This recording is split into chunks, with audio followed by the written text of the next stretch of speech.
Hello everyone. Welcome to me streaming part 13 of Chaos Head Noah. So, for those of you who are unaware, I ran into a snafu yesterday while I was recording footage for part 13 of this series.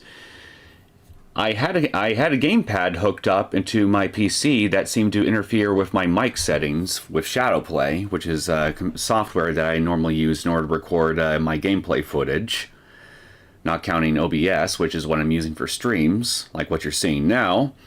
And, well, it captured audio from the game just fine, but it didn't pick a single iota of a peep from my mic. So I ended up creating around roughly a 2-hour video where I was essentially completely muted.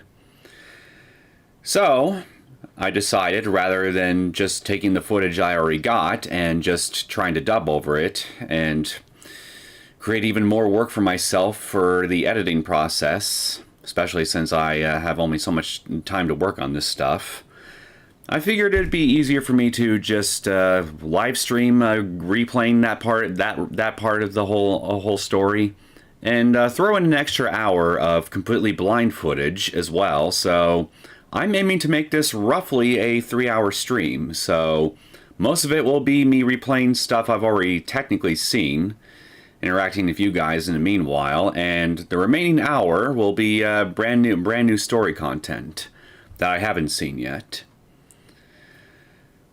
So, I'm going to go ahead and get the game started, since it doesn't really seem like as though there's really anybody here at the moment, and see how it goes from there.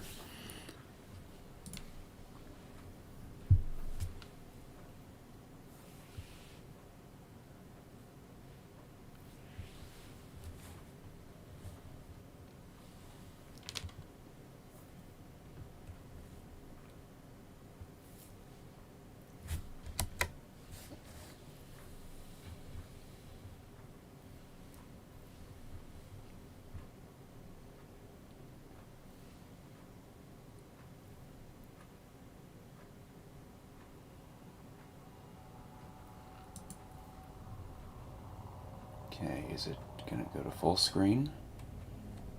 There we go. There we go.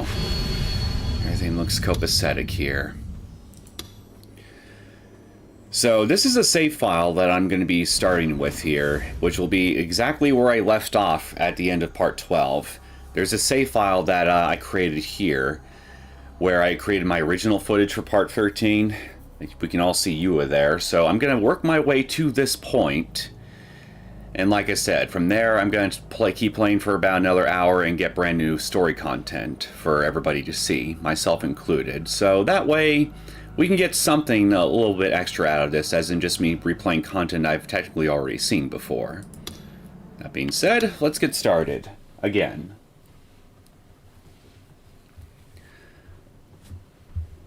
While Remy went out shopping, I went back to researching the patent and mind reading. When I reached my computer, I noticed that Grimm entered the chat room and was looking for me. I sighed and reluctantly entered the chat room.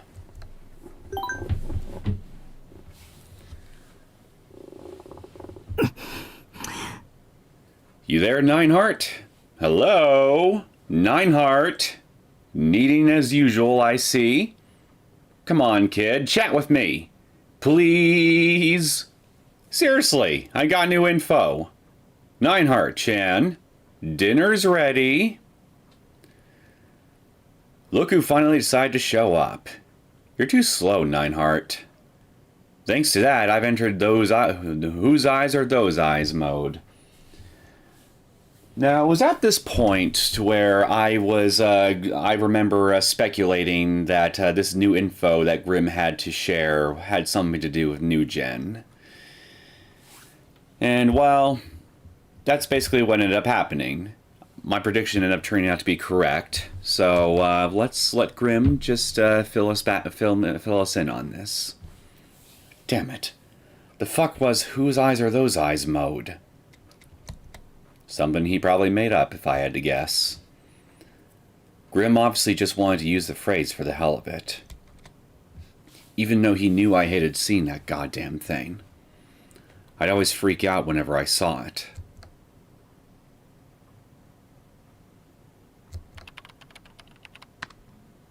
What kind of new info? New gen, obviously. It happened, bro. The 5th case. Of course, I felt the usual depression I always felt whenever I heard about New Gen. But on the other hand, I was also bewildered. I was sure that Shogun and Yua would target me this time. My fate had been delayed, it seemed. Though I wasn't sure whether or not to be happy about that. Okay, I'm just going to check to make sure that I'm getting audio from myself on this thing. I was sure. Yeah, I am. That's good. That's good. Want to know the deets? It's on the Taboo homepage. A quick search should tell you everything. What time today did it happen? Not today. They found the body last night. The victim died the day before. This time it was seriously insane. The dead guy's brains were removed. Without warning, Grim started telling me the details of the case, and I began to panic. I was beyond done with all this gory shit. I didn't want to hear about any of it. If I got word of it, I might imagine myself getting brutally murdered in the same way. Even though I still hadn't found out how to get a D-sword. And yet, Grim continued mercilessly. It was seriously freaky, dude. What do you think the cause of death was? Drum roll, please. Emaciation. Which means he was alive even after his brains were removed. The repulsiveness of it all sent chills down my spine. I wrapped my arms around my body. I didn't want to hear any more. Spare me, please. I'm begging you. My life already went to shit a long time ago, so please. Apparently he was in a state kind of like brain death. He might have been like that for over a week, just sitting there brainless. He obviously couldn't eat or drink. So no wonder they died of emaciation. And this is the part where I also remember objecting, and I'm going to voice my objection here again. The human body can't really survive over 3 days without fresh water. So if he wasn't hooked up to any if this victim wasn't hooked up to any life support for a whole week straight, then well, it's kind of physically impossible for them to survive that long without some kind of life support, even if their brain, even without that kept their heart and their other bodily functions going, without any input from the brain. They should have died in 3 days if they didn't get any new water in their system, or nutrition for that matter. So how they survived for a whole week straight is beyond me, to be honest. Achal already named the case Numbskull, LMFAO. Citizens really are epic at times. Netizens really, excuse me.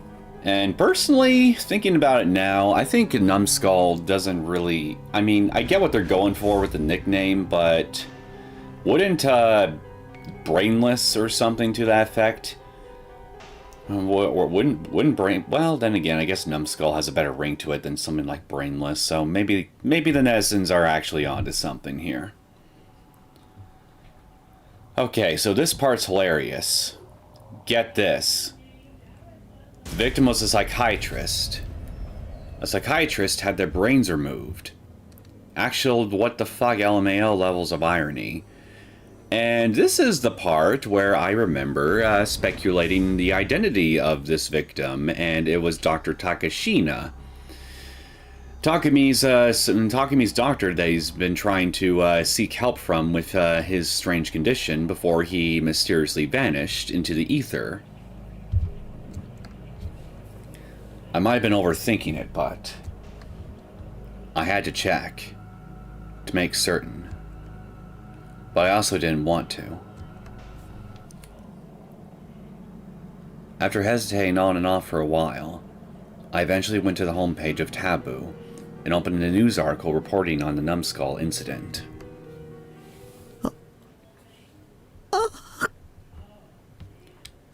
And this was basically where I had my theory on the victim's identity completely confirmed, and then some. Male corpse found in Shibuya ward, possible 5th new-gen case. Early morning on the 23rd, the body of 41-year-old Takashina Fumio was discovered in the streets of Shibuya ward, Tokyo. The victim, Dr. Takashina, was a psychiatrist at AH Tokyo General Hospital, also found in Shibuya ward.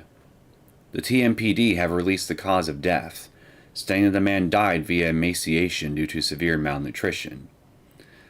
As well as this, Dr. Takashina's head was found to have received a clean cut along the top of the skull, and his brain was removed. The authorities claim it is possible that he survived in a state akin to brain death long after the removal of his brain. The investigation revealed that Dr. Takashina had not shown up to work ever since the 10th of this month. Ever since last month, Shibuya ward has received immense publicity regarding the string of grotesque murders known as the New Generation Madness. The Shibuya Police Department are investigating these murders under the possibility that they've all been committed by the same culprit. The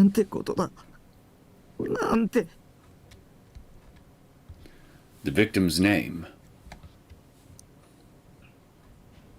was Takashina Fumio.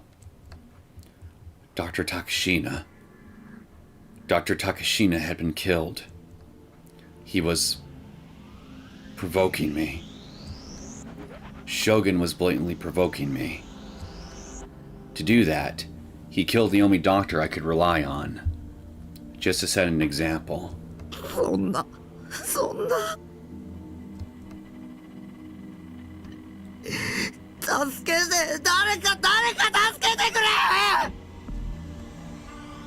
I let out a scream. My mind was in complete disarray. It felt like I was on the brink of snapping.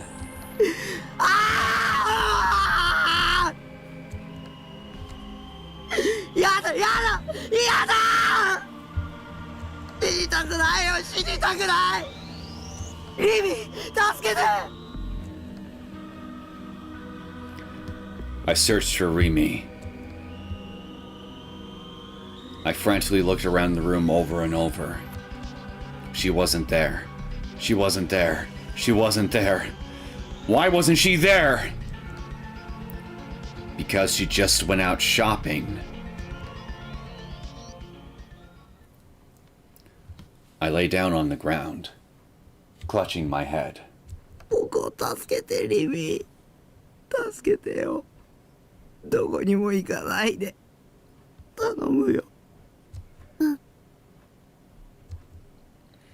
Someone responded to me.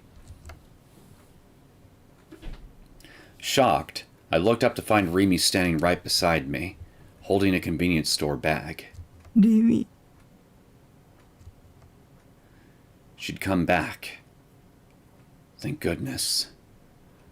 Relieved, I held out my hand. Rimi crouched down and embraced my hand with both of her own. Her hands had been cool when she touched me before, but now they felt so unbelievably warm.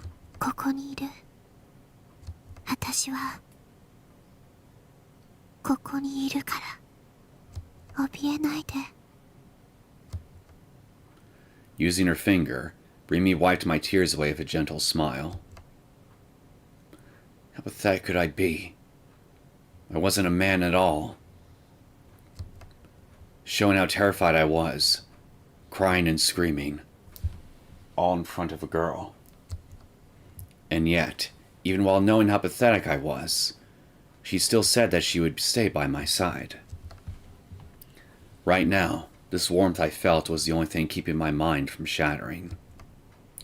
Until I got a D-sword, I never wanted to let her go.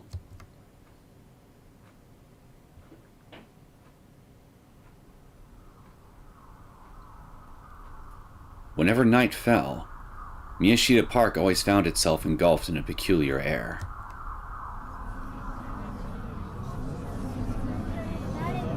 This part generally unnerved me for a couple minutes. I won't lie to you guys. In the center of the park stood a large group of people packed together. There must have been no less than 100 of them. Most of them seemed to be in their teens, with some wearing high school uniforms, and others, particularly girls, wearing fashionable casual clothes. Within the crowd was an otaku-esque young man with glasses, and a Ganguro high school girl. The latter of which was a fairly rare sight in this day and age. From an outsider's perspective, one would think that they were attending some kind of event, but upon closer inspection, it became clear that their behavior was anything but normal. They were all looking at the ground, their eyes unfocused and empty. Even though quite a number of people were gathered here, none of them conversed with each other. They simply stood there, frozen in place.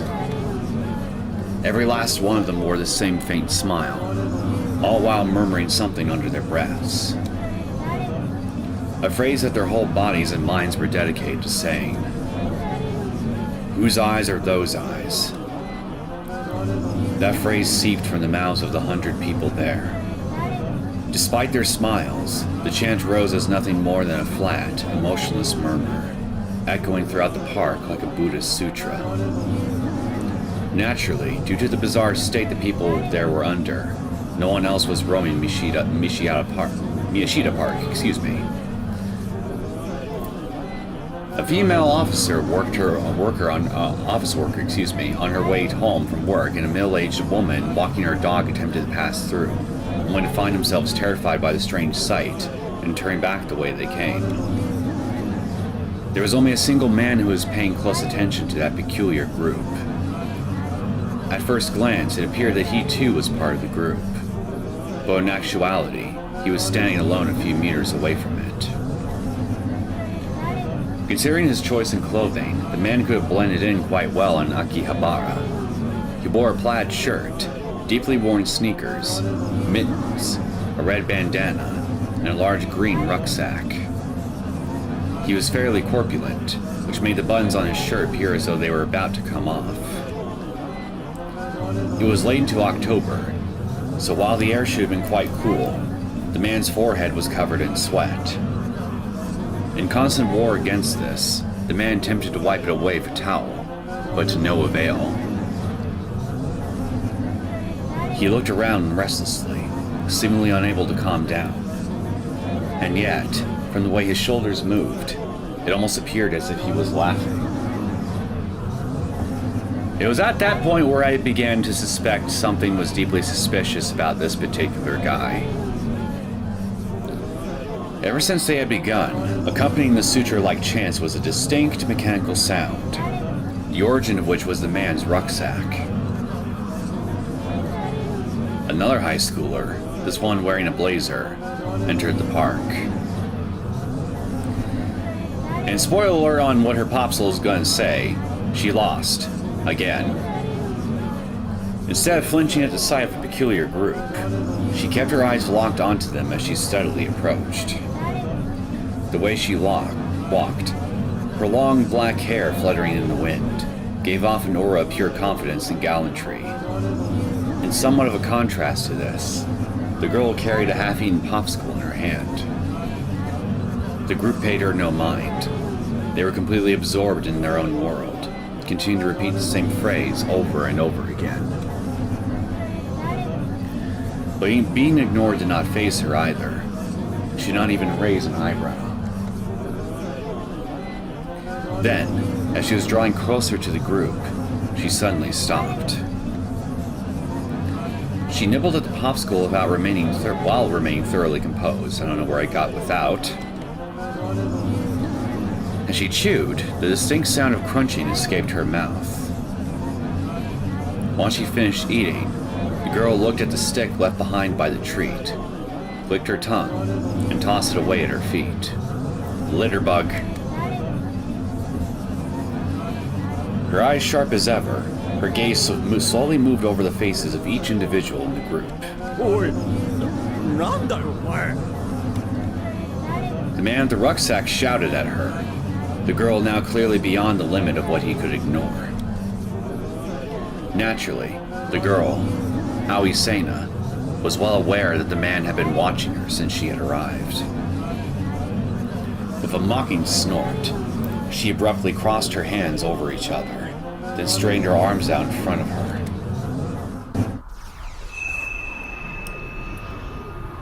Then, the area between her hands warped faintly, and the vague shape of a metal rod appeared. Time for a smackdown.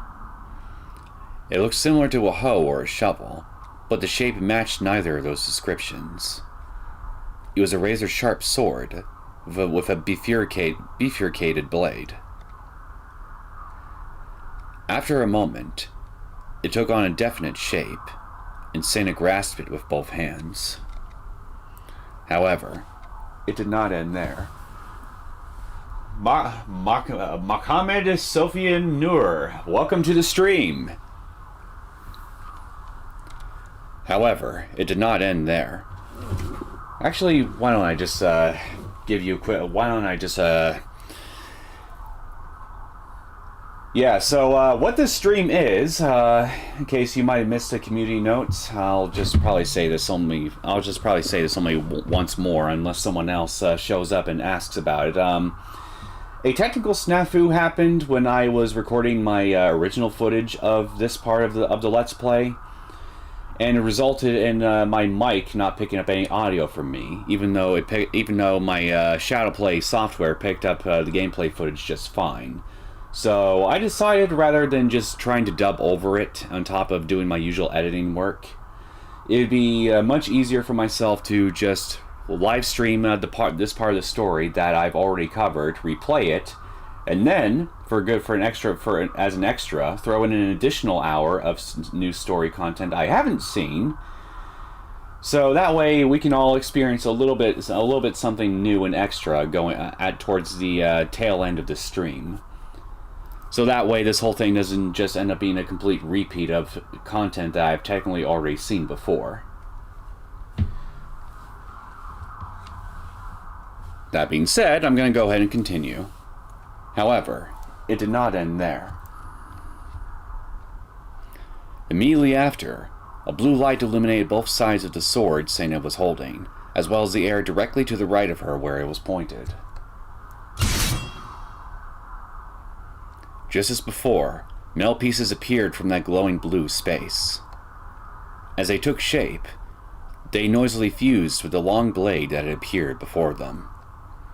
At long last, a ring formed, one from which another long trail of light streaked far to the right. The bifurcated blade traced the trail's trajectory as it came into being.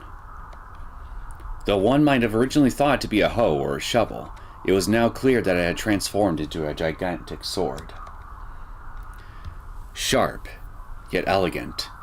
Translucent, yet destructive. Sinister, yet beautiful. With an overwhelming sense of presence, the sword settled in Sena's hand. The man with the rucksack showed no reaction. He simply stared at Sena with a malicious look on his face.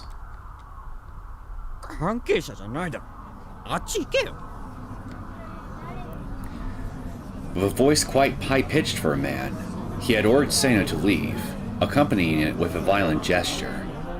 His tone was thoroughly domineering, though he kept his distance from her. Sena, on the other hand, opened her mouth without showing any shift in emotion. It seemed to be more of a request for confirmation rather than an actual question. She rotated her gaze towards the man with the rucksack, locking him in place. In response, the man showed clear signs of fluster, providing a fierce contrast to what he had displayed before then.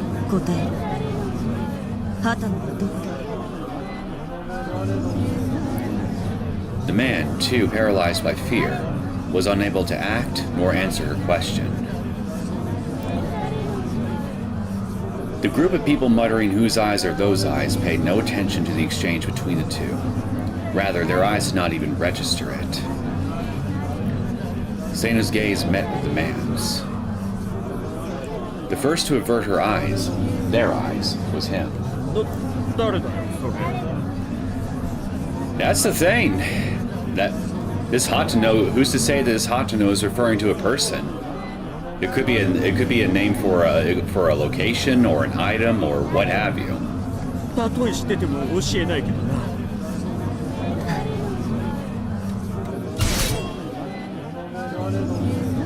Remaining silent, Seina brandished the great sword she was holding in both hands, in a Kasumi no Kame stance.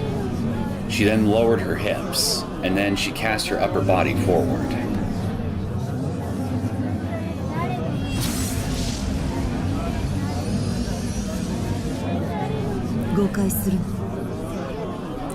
The sword emitted light once more. But unlike before, what it released was not blue light, but a light blending together of fierce purple and red.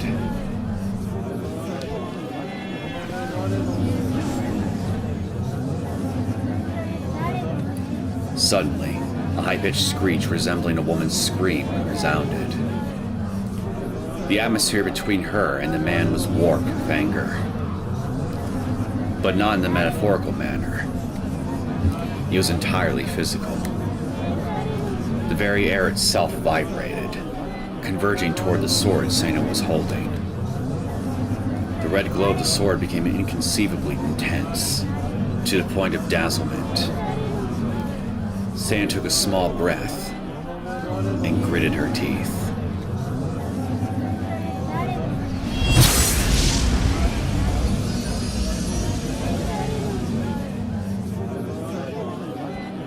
A booming sound roared. A shower of sparks surged. A sonic wave erupted, one that sought to blow away the air itself. The vibration in the air then immediately subsided. The sword, however, continued to flicker with a brilliant red glow, one reminiscent of pulsing blood. Seina slowly pointed the tip of her sword directly at the man. As one would expect, the previously indifferent group started showing signs of agitation. Bewildered, they all started running away as if they had returned to their senses. Seina paid them no mind. She simply kept her eyes locked on the single man with the rucksack. The man, who until now had shown no clear signs of fear, began to panic. He started taking a few steps back, his face turning pale. He shook his head in denial.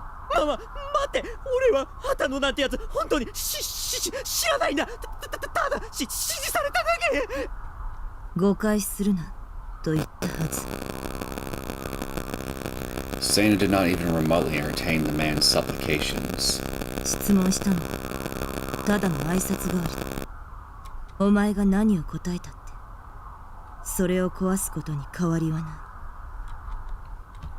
A fierce glitter dwelled within her eyes. The man shrieked pitifully, turned on his heel, and attempted to flee. However, the group which had only just dispersed was now running away in confusion. His escape route blocked, the man, who had grown far beyond frantic, stopped dead in his tracks. And at that very moment, Seina kicked off the ground and closed the gap between her and the man's back.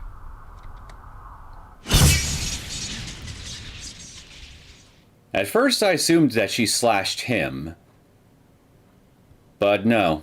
Turns out it was that rucksack that she was slashing at. A rucksack which, if you look at the dead center of it, has a very familiar looking logo on there. A blow so swift, it was hard to conceptualize that it had come from Seina's slender arms. The blade would sweep horizontally, shredding the rucksack the man was carrying.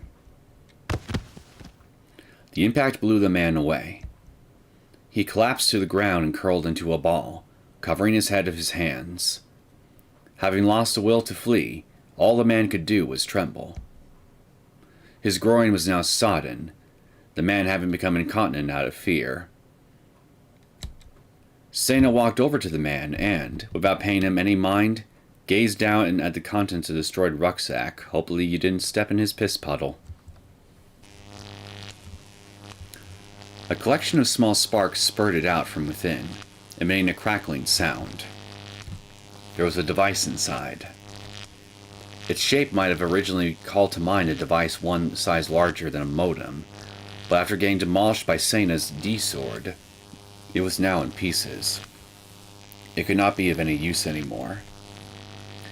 The deafening mechanical sound that had been coming from within the rucksack could no longer be heard. Nozomi. It was at this point where I ended up remembering the patent that Takumi and Rimi were looking into towards the end of the previous episode, and how satellite technology uses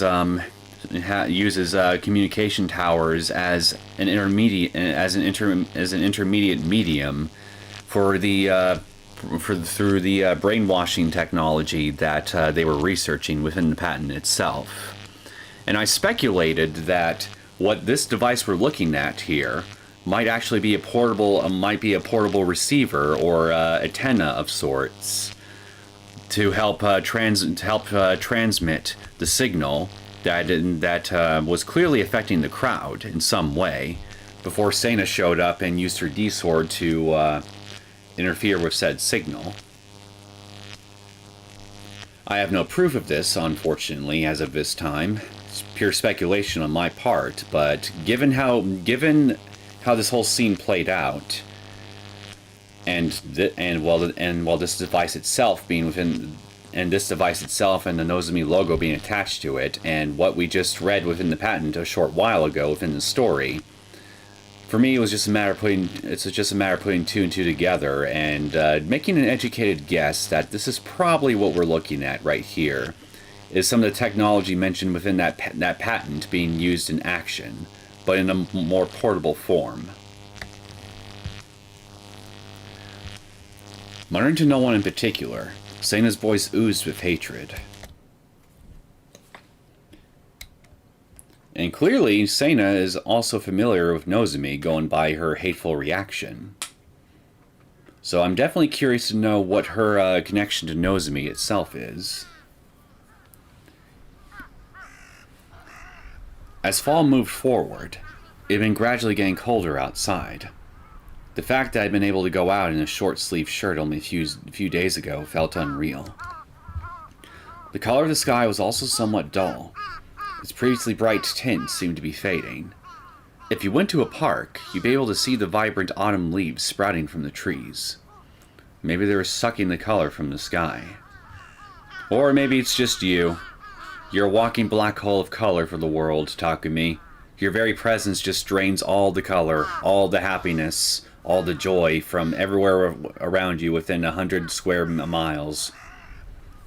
You are a literal walking weapon of mass destruction, or rather, mass depression. As I looked up toward that sky, I jammed my toothbrush into my mouth. The nice thing about my base was that I had no eyes on me. As far as you know. I could do anything I wanted on the roof without fear of other people's scrutiny. It was also fairly spacious, giving it a nice open feel. I don't know, I mean, from the looks of it, there's plenty of skyscrapers that are roughly the same height as the building you're on, if not higher, so if Nozomi or whoever else wanted to keep an eye on you, all they would really need to do is go to the roofs of one of the adjacent buildings, whip out a pair of binoculars, and then spy on you while you're doing your business. My sink was located outside of my container, which allowed me to brush my teeth outside when the weather was nice. It was pretty convenient when it rained, though. You also have, and I am pretty sure I voiced this concern in a previous episode. Probably the first time when I saw these things out in the open, but given that your sink and your washing machine, your dryer, and all that stuff are exposed to the elements, wouldn't the rain damage those things after a while? Like, I mean, to me, if you're going to keep them out in the open like this, I think the least you could do is find some way to keep them covered when you're not using them. But that's just me. As I rubbed my sleepy eyes, I moved my toothbrush around my mouth and thought back to what had happened a day prior. Even after everything, Remy had stayed in my room until late at night. She even held my hand until I finally calmed down, which had taken at least an hour. She is a real trooper. Although, I should clarify that nothing had actually happened between us before she'd gone home. Why would it? Two of the people of the opposite sex, in the same age no less, have been left all alone in a cramped room for hours on end, yet they never broached any particularly lewd topics. You wouldn't even have the balls for it. If I had the skills to carry out conversations like that, I would have gained a normie status a long time ago. Jesus Christ, why was I like this? The part of me that wanted this bullshit, sexual gratification, made me want to puke. It's called human nature, my friend, and human nature, part of human nature is these sexual biological urges that we start getting once we hit puberty. You don't have to like it, but I mean, it's just a fact of life, my friend. There's nothing inherently wrong with it. Remy was genuinely trying to help me, and it was as a friend, nothing more. She had already done a lot for me just by saying, "I'll stay by your side." That alone made me feel leagues better. Having just that pillar of support made a tremendous difference. Despite the gut-wrenching murder of Dr. Takashina and the numbskull case, I'd found myself feeling pretty stable after the night had passed. Come to think of it, what was up with that phenomenon I'd experienced earlier? The one where Remy had changed clothes. It felt way too real to be called a hallucination. It seemed both realistic and unrealistic that Remy had changed clothes at such lightning speed, and there was zero reason for her to do such a thing. Power of delusion, yo. Therefore, it must have been a delusion of mine. Just like when Ayase had split in two. The power to project delusions onto reality. Did such a thing really exist? Although, to be fair, I would have figured, given the different material of the clothing that you made manifest on her, she should have felt some difference in the clothes she was wearing. Like, she had the denim skirt. Like, maybe she wouldn't have felt much of a difference on the shirt, but she had a denim skirt, which is clearly very different from the skirt that she has for her school uniform. And on top of that, I think, and on top of that, I think she had different shoes and stuff like that, too. And her school uniform has long sleeves as well. So, I mean, she should have felt something different in what she was wearing. Like more cold air suddenly being exposed on her arms or something. So how she completely failed to notice it, I mean, is kind of beyond me, thinking about it now. Did such a thing really exist?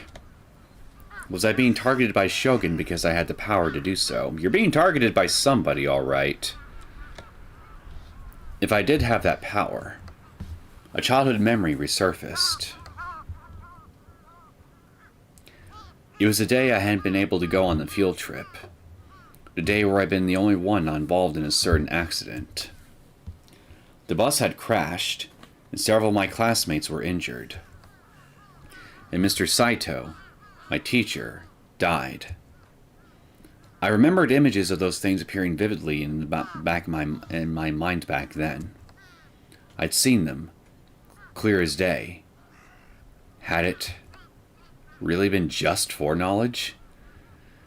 Well, unfortunately for you, if it wasn't, then one could argue that you were an indirect murderer of your teacher. What if those images hadn't just been foreknowledge? What if they'd been a delusion of mine? What if I'd projected that delusion onto reality? My body threatened to start trembling, so I wrapped my arms around myself in an attempt to counter it. だとしたら僕は A murderer.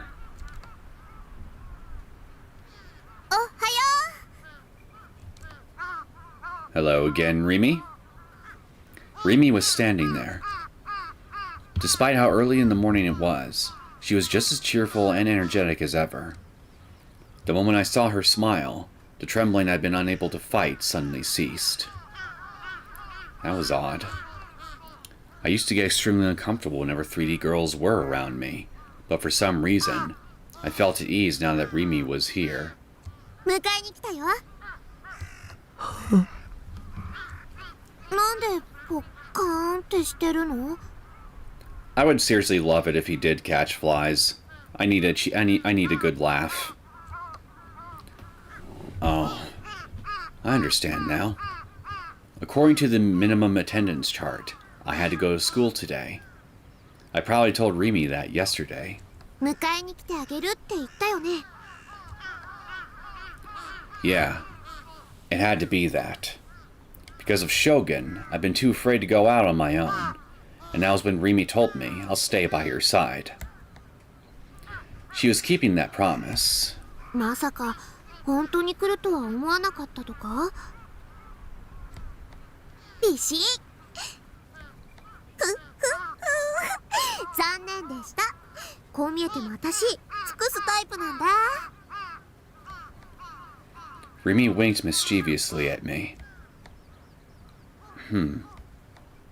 What eroge was this? I couldn't believe a girl from my class had come to pick me up. It was a scenario I would have never expected to happen in real life. If she wanted to make it genuinely top tier, she should have barged into my room and woken me up. That would have insta-killed me. While I cooked up idiotic delusions like that, Remy looked up at the sky. That distant look of hers again. 冬の空が色あせたように見えるのはどうしてだと思う？ Because winter is cold, and the cold likes to suck the life and color out of everything. Well, the sun's light is composed of 7 colors, the well-known colors of the rainbow. For those 7 colors to reach the human eye, they first have to pass through the Earth's atmosphere. When that happens, a phenomenon called scattering occurs. To put it simply, when light collides with particles in the atmosphere, it gets refracted in several random directions. Since it gets refracted in random directions, it results in light traveling around a lot. And that's what makes it easily observable for people. The colors that scatter the most are purple and blue. That's why the sky is blue. That was so smart. I impress even myself sometimes. You're not as smart as you think, my friend. However, while my answer was based on scientific fact, Remy's came from emotions and romanticism. きっと寒くてみんなが下を向いちゃうから。 So, going by my answer just a minute ago and hers, I guess this makes me more of a romanticist in regards to my how I see winter and the cold gray sky. 青を望む人の Probably not, 数が but well, 減っちゃう who knows?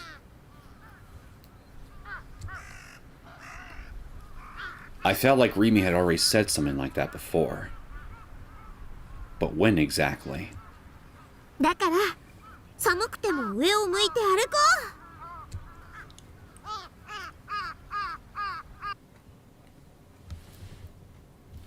う。 I quickly changed clothes, then left the Kurenai conference hall building with Remy. Going to school together. For all intents and purposes, this was some normie shit. Shogun and Yua terrified me so much. I honestly wanted them to die. And I really meant that. Fucking kill yourselves, both of you. And yet, thanks to them, I've been able to test out normiedom. Maybe I owed them more than I realized. Maybe you should just, I don't know, buy them a coffee. And that way, maybe if Shogun is the new gen murderer and is after you, like you've been speculating, maybe he'll leave you alone. Maybe he just needs some extra caffeine to boost his mood. And maybe the caffeine will boost his mood so much that he won't feel inclined to murder people. Maybe his murders are a result of him just being in a bad mood and just fed up with humanity's shit or something silly like that. You buy Shogun a cup of joe, you might be saving a lot of people, my friend. I attempted to force myself to change how I felt about them, but Dr. Takashina's face resurfaced in my mind, and my good mood was instantly blown away. You should buy Shogun a cup of joe and avenge Dr. Takashina. Do it for him! My doctor had been killed, and it could very well have been because of me. Shogun had killed a doctor I knew well, all to set an example, or provoke me. I was hit with a wave of pure anxiety and dread. I began to gradually fall behind Rimi. Looking at her diagonally now, I glanced at the back of her head. What kind of expression could she be making? She was humming. She was humming the song from the Phantasm CD I lent her the day prior. Her footsteps were light and bouncy. We weren't even talking, so why was she so happy?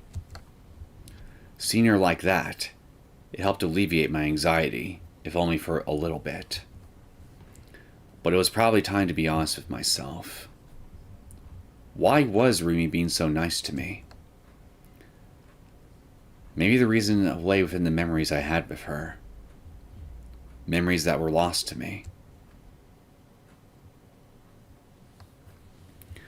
When we arrived at school, I let Rimi go off on her own and made a break for the restroom. That was one of my secretly OP tactics. I felt bad since Rimi had gone out of her way to pick me up, but coming to school with a girl would make me stand out. Buy her some food later. That'll probably cheer her up. Especially if the Dokuns in my class noticed. Who knew what terrible fate would be in store for me then? That was why I'd taken a short break in the restroom. It would buy me enough time to make them think I'd come alone. And yet, my mission had ended in failure. Putting a nonchalant look on my face, I left the restroom and headed toward the classroom at the end of the hallway, keeping my head all the way down. As I made my way there, I spotted Ayase walking toward me. The moment our eyes met, Ayase's lips twisted into a thin smile. She really does have a pleasant smile.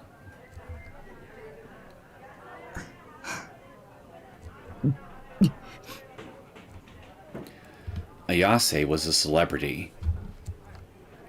I knew I'd be better off not talking to her when we were at school, as it would only make me stand out.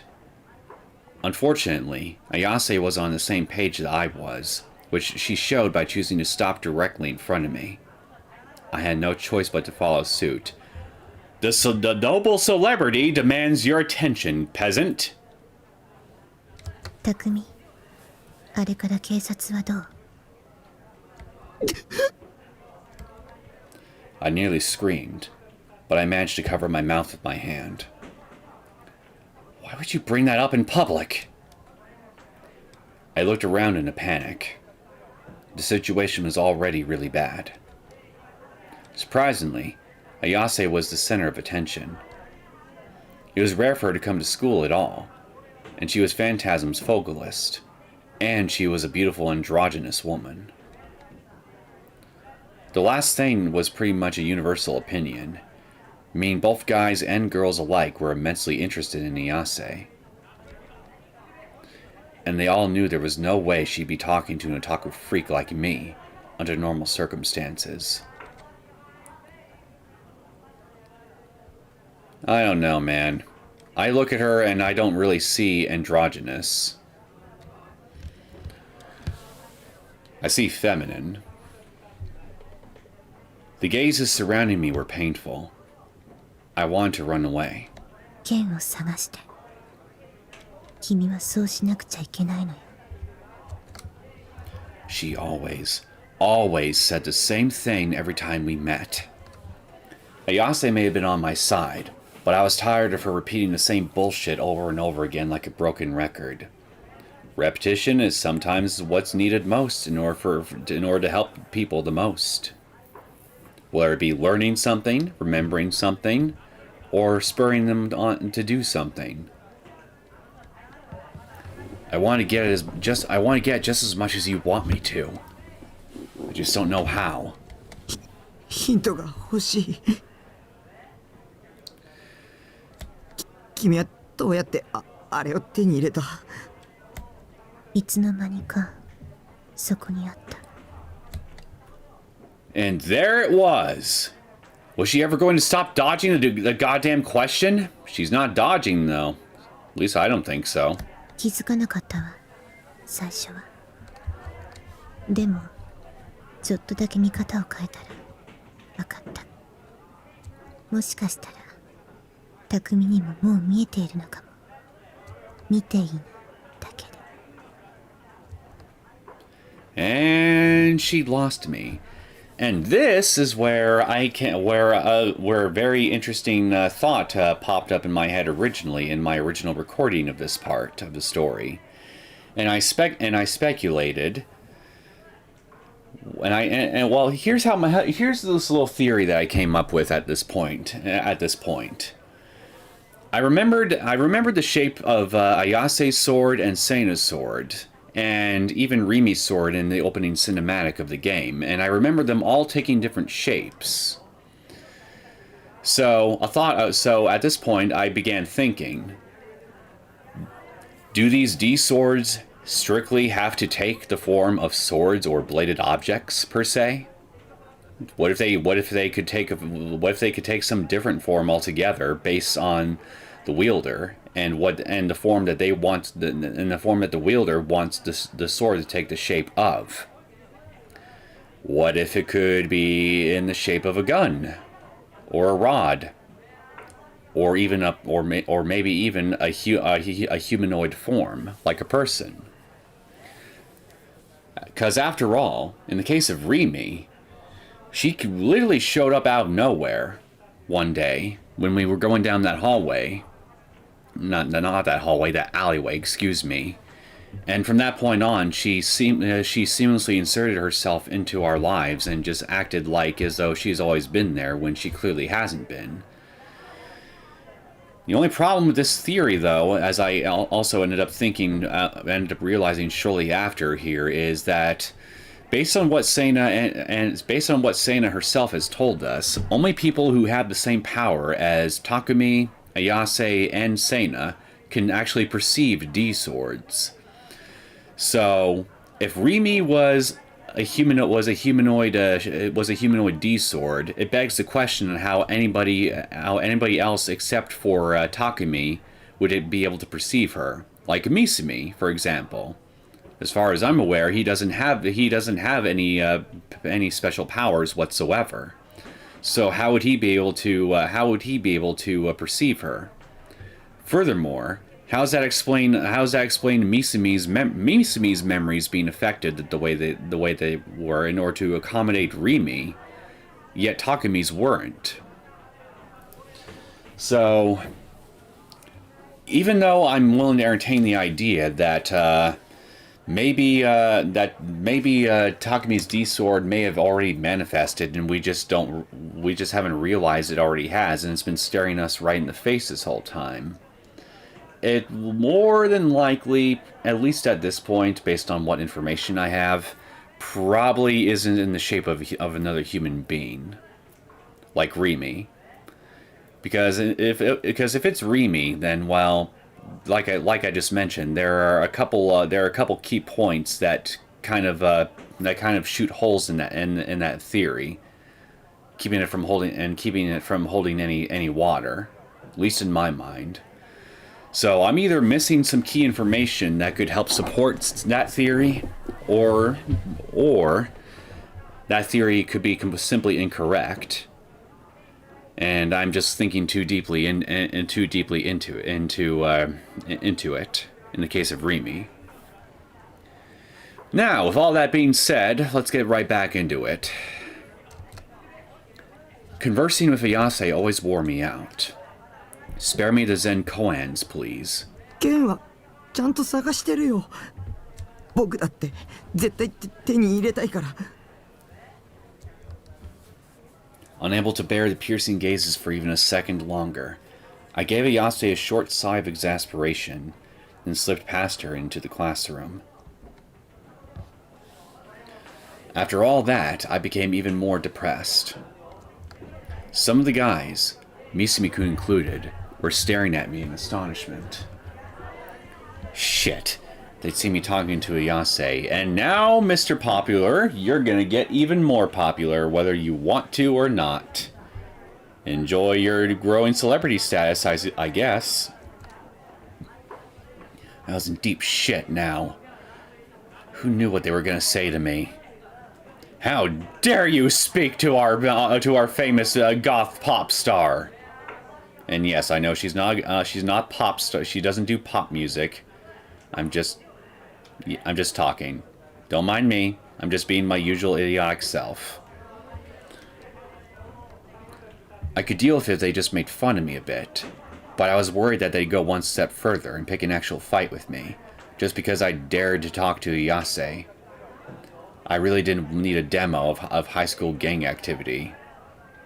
Oh, don't worry. I'm sure you'll get it sooner or later, just in a different way. Light Arimura, welcome to the stream. Just stopping by. It's 1 a.m. here and I need to sleep. Well, don't keep yourself awake too long on my behalf here. I'd hate to deprive you of much needed sleep. But regardless, however long you plan on staying, I do hope you enjoy. This stream has been going on for about roughly almost an hour at this point, and I'm going to be keeping it going for up to about 3 hours. But for the last remaining hour, that's going to be brand new story content I haven't seen before. Right now, what I'm doing is I'm replaying 2 hours worth of story content I've technically already seen, but I have to repeat because I ran into a technical snafu on my end when I was recording footage for this episode yesterday. But after the 2 hour mark passes, roughly after that point, everything from that point onward will be brand new story content I haven't seen yet. So if you want to stop by later and check out the VOD after the stream is over, well then by all means, you can definitely do that, and I definitely hope that you also enjoyed the new story content that I'll be experiencing live. But yeah, again, welcome to the stream, and I hope you have a good time for however long you choose to stay here. I dropped my gaze and made my way to my seat, trying to bring the least possible amount of attention to me. I beg you, leave me alone. Oi, oi, oi! My prayers were left unanswered. タク、てめえいつの間に？今、岸本と話してたよな。And you might as well just go ahead and put a big glowing neon sign over Takumi's head and draw even more attention to him while you're at it. Like seriously, why shout about it? You're making a scene. I should take a freaking electric razor and shave your hair off for that. You jerk. I had to remain silent. I couldn't allow myself to look up. 岸本が誰かとまともに会話してるとこ初めて見たぜ。一体どんな手使ったんだよ。I beg of you, don't yell so loud. It's echoing throughout the entire classroom. Please, just leave me alone. I have no intention of messing around with Iyase. Even if I wanted to, I'm not worthy of her anyway. Yet, I can still take you to the gym. Make you worthy in about 6 months to a year. Put it on a little extra muscle will actually help you build some self-confidence, my friend. I speak from experience. So please, stop making such a big deal out of this. なあタク教えろって。Liz25, welcome to the stream. Yeah, same. Also 1 a.m. and need to wake up in 6 hours. Then seriously, man, go to sleep. Don't turn yourself into a zombie on my behalf. I'd feel bad.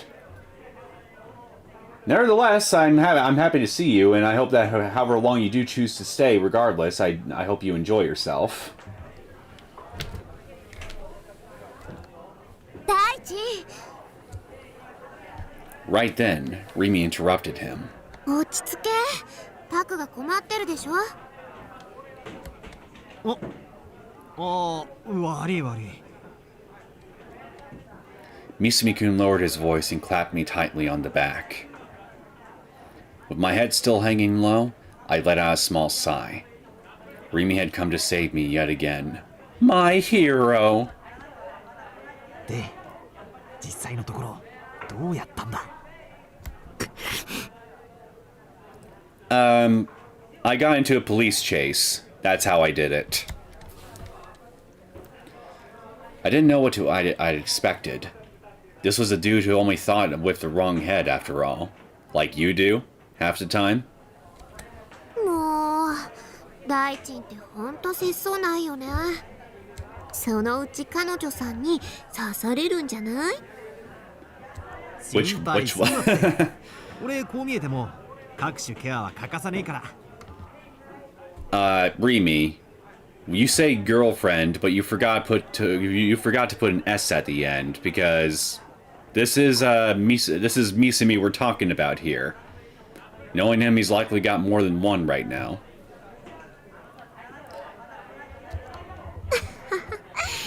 何それ？なあタク、教えろよ。岸本とはどんな感じなんだ？ Asking me once again, Misumi-kun started rubbing my shoulders. Help! Police! This strange man is touching me inappropriately! While I was reluctant about it, I timidly looked up.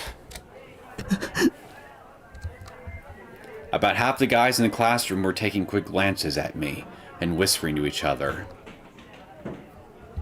Shit. They were still watching me. Don't look at me. Chills ran over the nape of my neck. If you were caught in a Doku's line of sight, you were finished. They'd never let you hear the end of it. All that awaited you was pure, unending hell. Well, only if you choose to just sit there and take it. You could just go Doom Guy on their collective asses and fight your way out of hell. And crack a few skulls, eviscerate a few things, tear some things in half, and just paint the walls red on the way out. That is always an option. And you know how you can make that option more feasible for yourself, Takumi? Get some muscle by heading to the gym. What should I do? Run away? Should I just skip classes and go home? No, you should go to the gym. I couldn't do that alone. The mere thought of running into either Shogun or Yua left my legs paralyzed. Great idea! Let's make your first day at the gym leg day. Should I ask Rimi to go back home with me? You should ask her to go with you to the gym. Have her act as your spotter. Okay, I'll shut up about the gym now.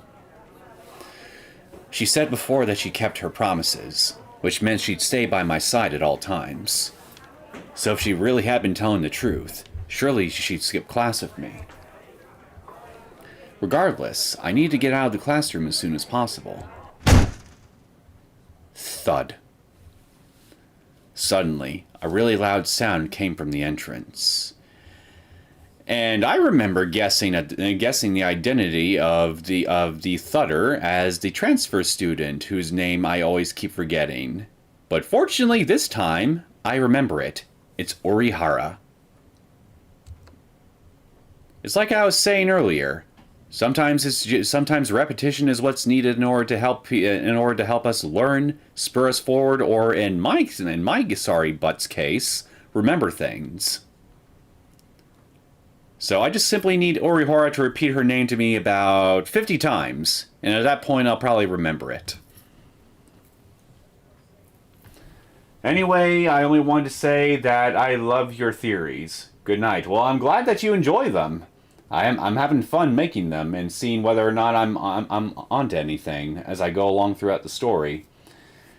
But yeah, good night. Take care. Everyone immediately turned their gazes toward it, trying to figure out what was going on. At least I don't see blood on her. It was the transfer student. Rubbing her forehead with tears in her eyes, she bowed silently to everyone around her again and again. The entire classroom had fallen silent. What the hell? She had a goof, my friend. 見た。一人で勝手に扉に激突してたね。I also remember speculating at this point that she may have had an episode similar to what we saw with Nanami, that may be some kind of mysterious voice or sound that she was able to hear reached her ears and made her lose consciousness, so to speak, and she just ended up crashing into the door. No, I have no proof of that, of course, just pure speculation. Of course, Occam's Razor's answer to this sort of thing here tells me that she's just simply clumsy. やっぱ梢ちゃんは可愛いな。If you have time to squee over how cute she is, you certainly have time to go check on her and make sure she's okay.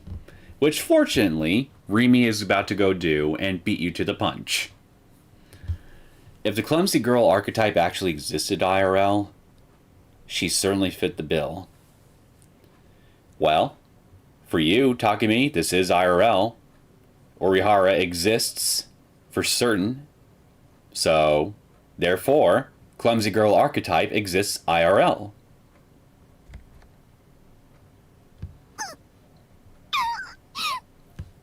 Ah, また泣いた。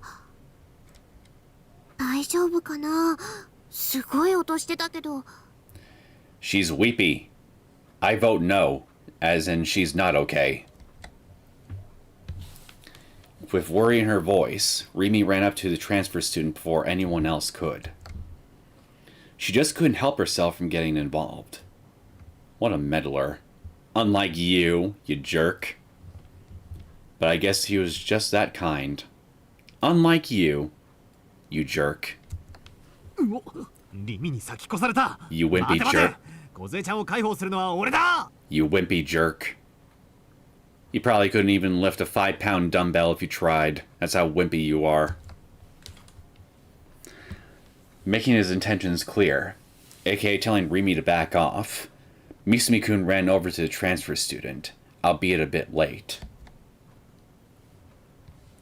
The transfer student running into the door ended up being a blessing in disguise. The guys that had been staring at me up until then had now shifted their attention toward her. GJ, transfer student. I'd have to thank her later. But right then, I happened to overhear what a group of girls near my desk were saying. うざ。何あれ。狙ってやってんじゃん。 And this is right here is where I start to make the prediction that not only is Orihara dealing with bullying in this school, we're probably going to witness more of it later on in the story, and we will have a fine opportunity to play White Knight for her. You know, like his character, Neidhart. Of course, I'm not expecting anything particularly spectacular from Takemi, since, well, He's Takumi, after all. The guy can't even form a normal sentence at all towards anybody without being a complete stuttering wreck. Not that I have any room to talk. Not that I have any room to talk on that at times. I mean, I can kind of stutter a little bit myself here and there, as you guys as you guys who've been around long enough definitely have probably picked up on by now. So yeah, I don't really have much room. I don't really have much, if any, room to really criticize there. But what I'm really getting at with him is he's not courageous enough to really come off as intimidating. So given his lack of confidence in himself and his speech impediment issues, he's going to come off as anything but intimidating to any would-be bullies that he would try to stick up to, whether it be for himself or for another person. In this case, Urihara. So that's also why I suggest that he do something to build up his self-confidence, so he can come off as more imposing, build his self-confidence, and therefore have an easier time getting results in situations like that. Like going to the gym! I'm sorry, I said I was going to stop talking about the gym, wasn't I? Clearly I have a problem. 視界にはデッドスポットと呼ばれる通常は使用されることのないいくつかの神経チャネルが存在することをご存知ですか？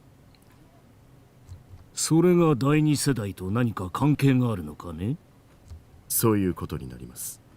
簡単な実験をしてみましょう。これをご覧ください。子供騙しを聞いている暇はないぞ。重要なことですよ。この図には左側にドット、右側にリングがあります。では左目を手で覆って見えないようにしてください。そのまま右目だけで図の左側にあるドットを見つめてください。いかがですか？ドットを見つめる目の端の方にリングも存在しますか？いくらドットだけを見つめていても、隣にあるリングがついでに見えているのは当然だと思うがな。では先生、ドットだけを見つめたままモニターに顔を近づけていってみてください。隣のリングはどうなりますか？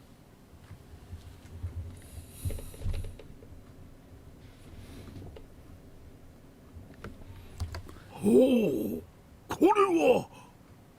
Well, when I tried it myself right here, I was still able to vaguely perceive the ring within my peripheral vision.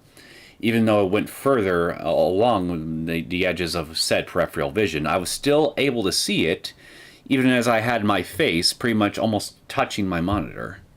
興味深いね。右側のリングが消えた。そうですね。Not for me. これは視界が狭まったからではありません。その証拠にさらにモニターに近づくことでリングはまた視界に現れます。これは一体どんなトリックだ？いいえ、トリックの類ではありません。普段は使用されていないですが、人間が元から持っている目の機能の一つですよ。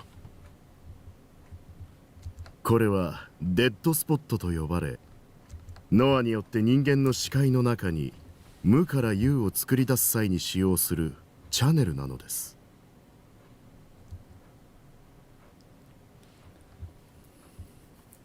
So if I understood what he was getting at with that correctly, apparently a key component to their Project Noah plan has something to do with the human eye's peripheral vision, and they're going to use that to help make manifest whatever they're trying to make manifest through this Project Noah of theirs.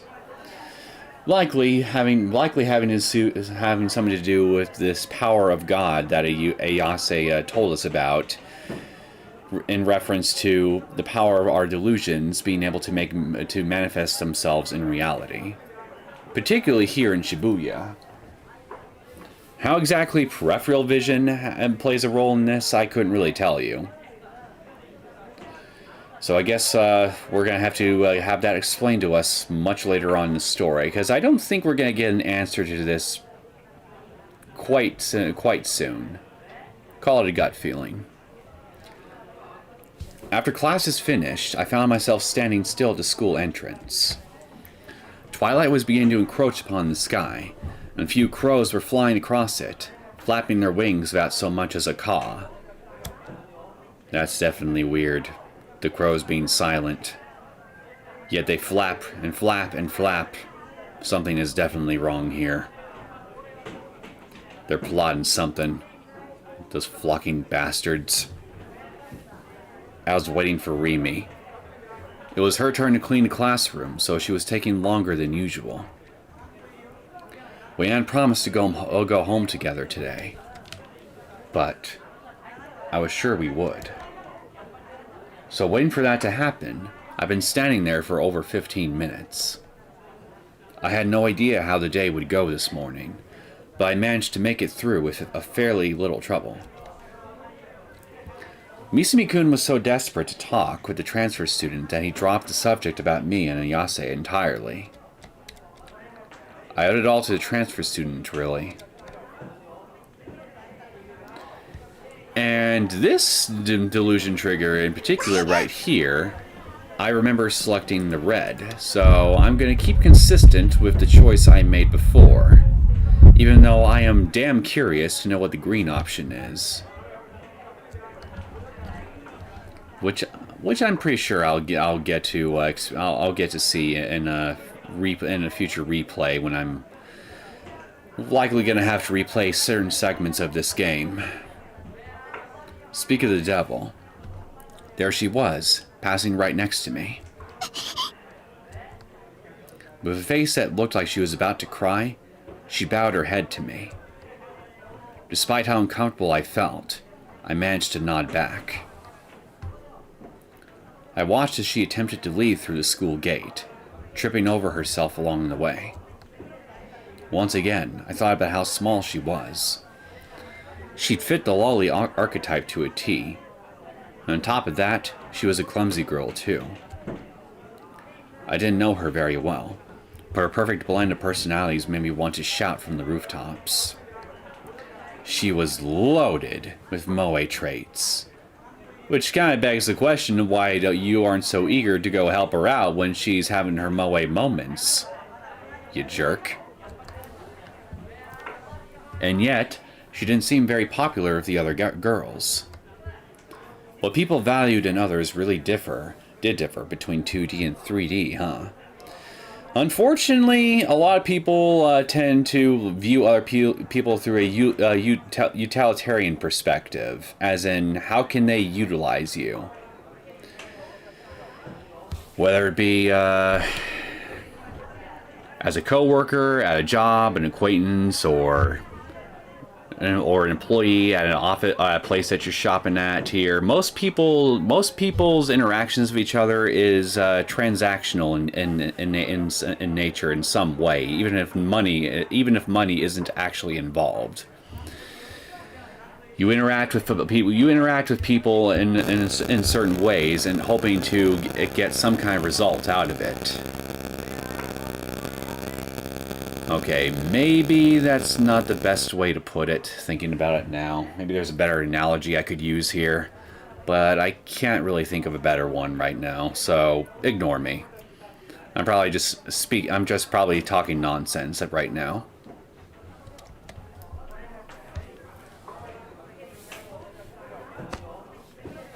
My vision suddenly went pitch black. I felt something push against my eyes. What the hell? Santa? No fucking way. Could this be the legendary Who Is It game? The legends state it only exists within the world of 2D. Yet she said the classic line. Could it be? Could it be well and truly be? Yeah, well, I've even played a couple of 3D games myself where other characters would play this game with each other, so you're wrong, my friend. This game exists in 3D too. I never thought I'd ever experience it in my lifetime. As of right now, I basically won the game of life. Which, that feeling is going to go flying right out the window in 5, 4, 3.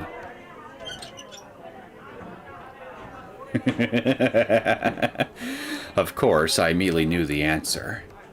After all, I was trained in the art of working out the voice actor just by hearing an anime character talk. But saying it's obviously you, Rimi, would be pretty embarrassing. How should I answer? You hear that, Takumi? どう？答えわからない？ There was someone there. I could sense the presence of someone other than Rimi. Since my vision was obscured, my hearing was particularly sensitive. In the location where we were now, someone other than Rimi and I was there. And there was the sound of creaking metal. Oh God. その目誰の目？ My body was instantly seized by fear. I tried to shake off Rimi's hand, but she held it firmly. ちょっとちゃんと答え言ってよ。ズルしちゃダメなんだから。 This was weird. Something was very, very wrong here. Why was she acting so carefree? Hadn't she noticed it? Or was she just pretending not to? I couldn't stand the fear of not being able to see what was going on, so I grabbed the delicate hands covering my eyes and ripped them away. タク？ Rimi fought back even harder. As a result, we ended up wrestling a bit of each other, and Rimi collided with my back. I felt the soft sensation of her bulging chest. But now wasn't the time to rejoice in that fact. 離せ！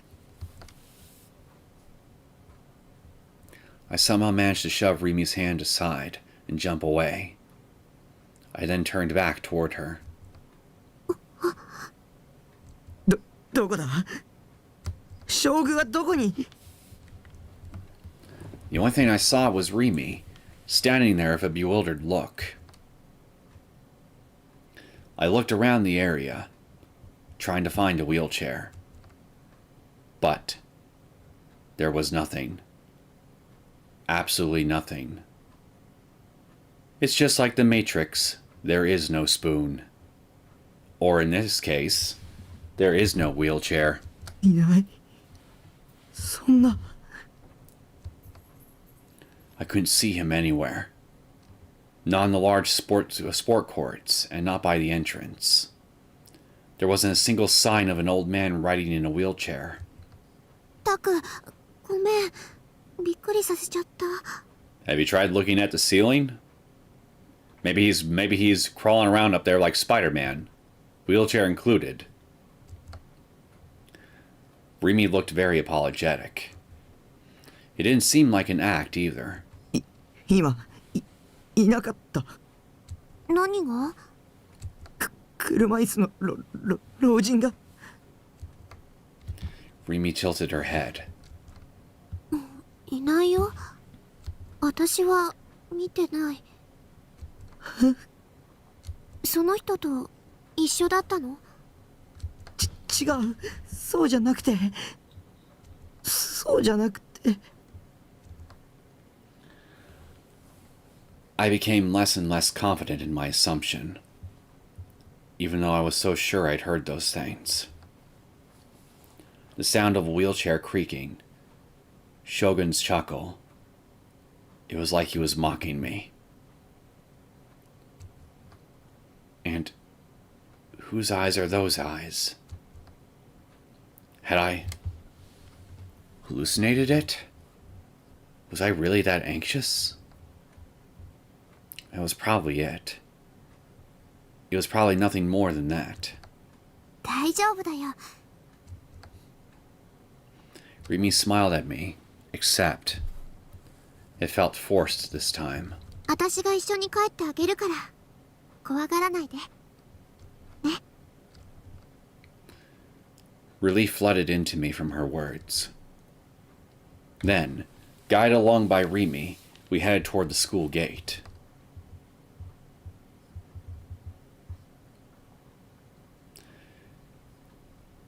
Suimei Academy was in the high-end residential area of Shoto.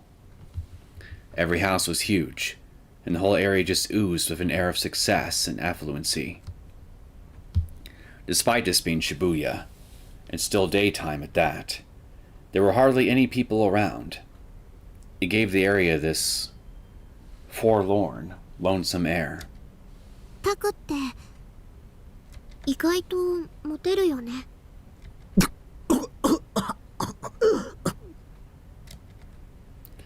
I nearly died just then. What the hell was she talking about? あれ？自覚ない？ With a chuckle, Rimi shot her index finger toward the tip of my nose. Don't point at people. It's rude, goddammit. だってこの前はメガネかけた3年生の綺麗な人と一緒だったし。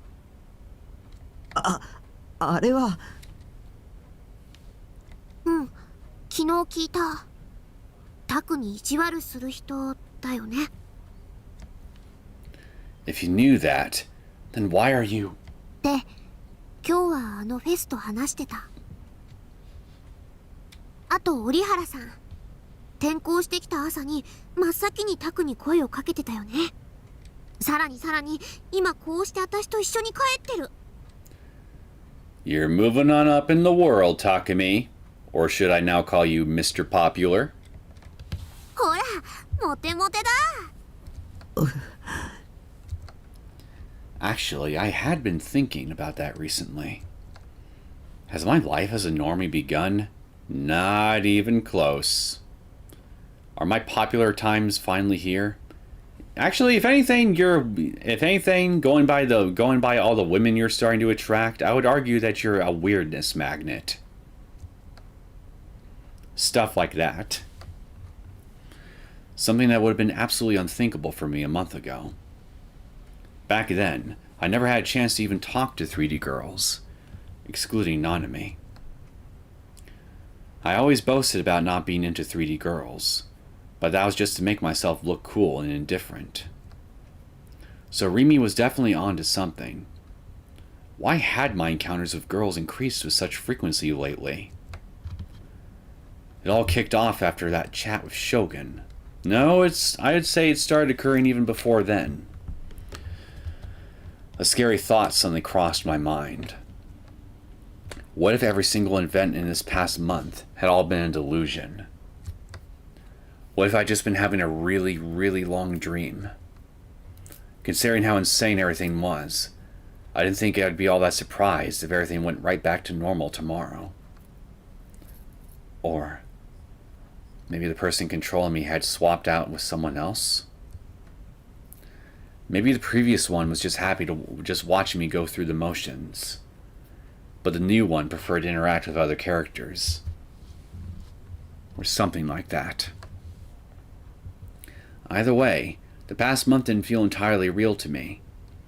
Way too many things have been happening. っていうか、私今日初めて知ったんだけど、フェスって同じ学校だったんだね。しかも同学年の隣のクラス。Rimi's voice was overflowing with excitement. I guess Rimi was quite the trend chaser. 昨日タクから CD 借りたばっかりだからすごくびっくりしちゃった。それにすごく可愛い子だし。She does have a nice smile. Rimi circled around in front of me. While still facing me, she began to walk backward. Her voice got all quiet, and then she asked a question timidly. 何話してたの？今朝フェス岸本さんと聞かせてほしいな。私には聞く権利なんてないかもって思うけど、でも岸本さんと話してた時のタク、すごく思い詰めた様子だったから、なんだか心配で。She'd seen completely through me. I guess it wouldn't be a bad idea to tell her everything. It wasn't like I had other people to talk to about it. Plus, agonizing over it on my own had gone pretty exhausting. I'd appreciate another perspective. Not from someone who's spoken nothing but vague, ambiguous bullshit like Ayase and Sena, but from someone that would give actual concrete answers to my concerns. But when we talked yesterday, she hadn't believed me at all. 話してたのは剣のこと。剣って昨日タクが言ってたやつ？ I nodded. 綾瀬は持ってるんだ。何を？本物を。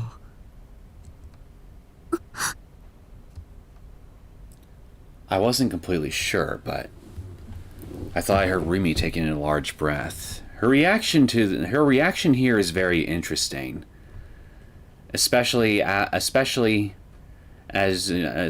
she tries to act normal about it afterwards. I think she actually knows what I think she understands the scope and the magnitude of what I'm saying here. But for some reason, she doesn't want to be upfront with me about it. Which I guess is me indirectly saying that I suspect that she is indeed hiding some stuff from me. And I mean, given how we first met her in that alleyway with the guy she was staking into the wall, I mean, that should be a given as far as I'm concerned. That she was likely hiding something big from us, even if we don't fully understand what it is exactly. She staggered with her eyes wide open, and then, after taking a few steps back, 嘘だ。 Yeah, see what I mean? She's trying to hide her initial reaction. She shouted with a clearly skeptical voice. だってあれおもちゃでしょ？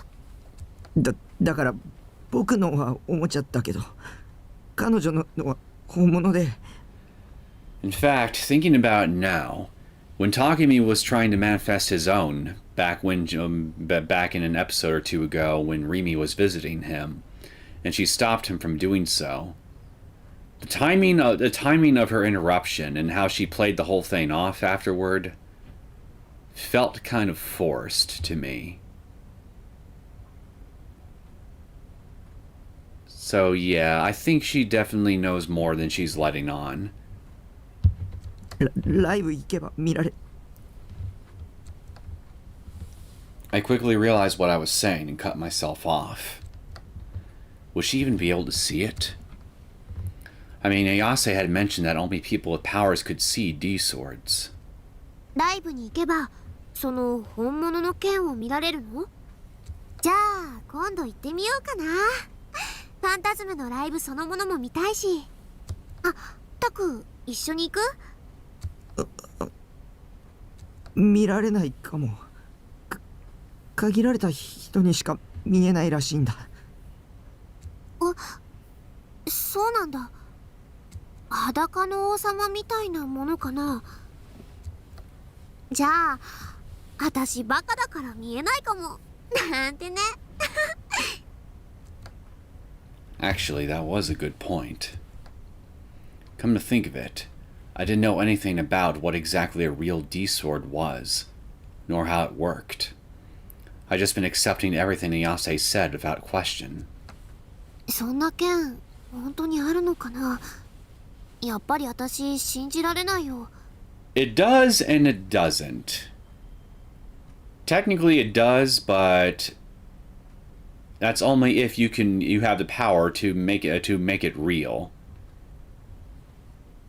It's kind of like the Schrodinger's cat thought experiment in a sense, where the cat in the box is simultaneously both alive and dead, and your own preconception of the status of said cat in the box for opening the lid could potentially have an impact on whether it's actually alive or dead once you open the box. And I know that is a very gross oversimplification of the Schrodinger's cat theory, a thought experiment.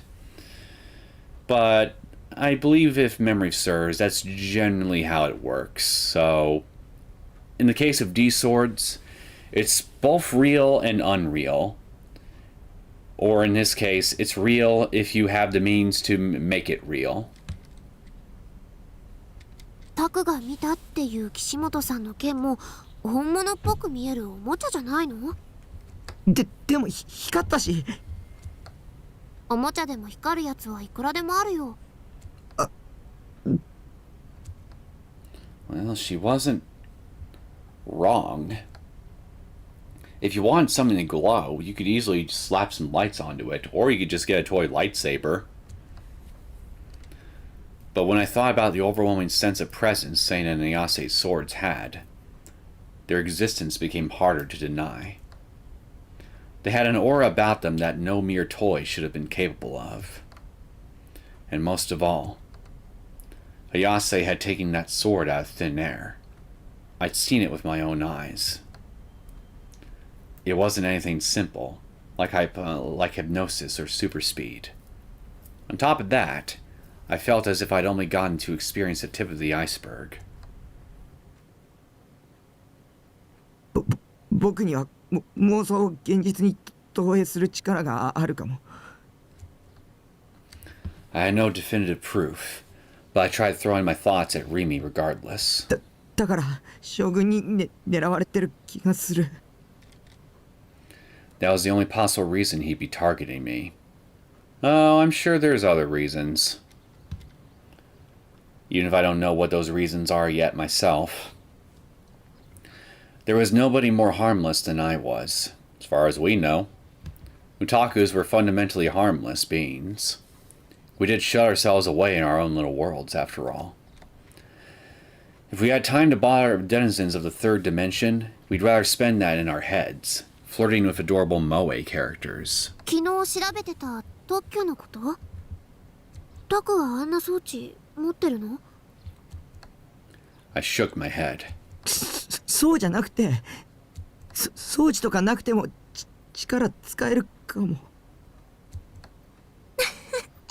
タクからかってるんでしょ？あ、わかった。何かの漫画かアニメが元ネタ？ Just as I'd feared, she didn't believe me. But I knew that I'd experienced what I was talking about before. With that accident back in elementary school, I tried desperately to explain that to Rimi. That I might have been a murderer. I knew that Rimi might abandon me if I confessed that to her, but I couldn't hide it anymore. I wanted to tell someone. If I did, I could clear the uncertainty in my mind, even if just a little bit. Rimi listened to my shaky explanation with a troubled look on her face, remaining silent the entire time. And after I finished talking, 考えすぎだよ。 she nonchalantly laughed the whole thing off. そう考えてることだってタクの妄想なんだよ。わかってる？ Was I really overthinking it? That was a nice thought. But even with that theory, the uncertainty in the depths of my mind hadn't cleared at all.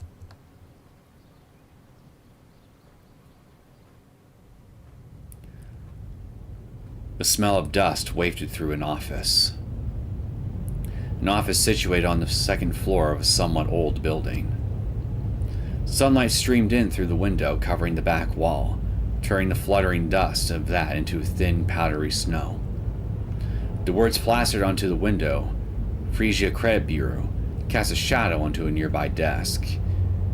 And here is where we're going to get some really juicy and interesting information that I feel offers a really big hint as to at least in part the identity of some of the people that are likely orchestrating all the craziness that's going on in Shibuya. 20 desks were lined up across the floor, with not even a hint of a gap between them.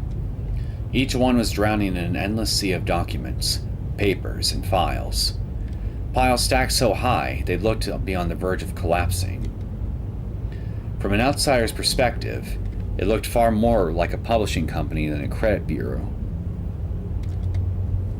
Most of the desks lacked denizens. There were only around 5 to 6 people at best. As for why that was, the obvious conclusion would be that it was a Saturday, but this was by no means the answer. This was made evident by the whiteboard stuck to the wall near the entrance, its schedule densely packed with tasks and projects. Nearing the end of his lunch break, Bon Yasuji opened the door to the private investigation company. He entered without so much as a knock, yet none of the workers seemed to bat an eye. Continuing to act as if he belonged there, Bon gave a quick "how's it going?"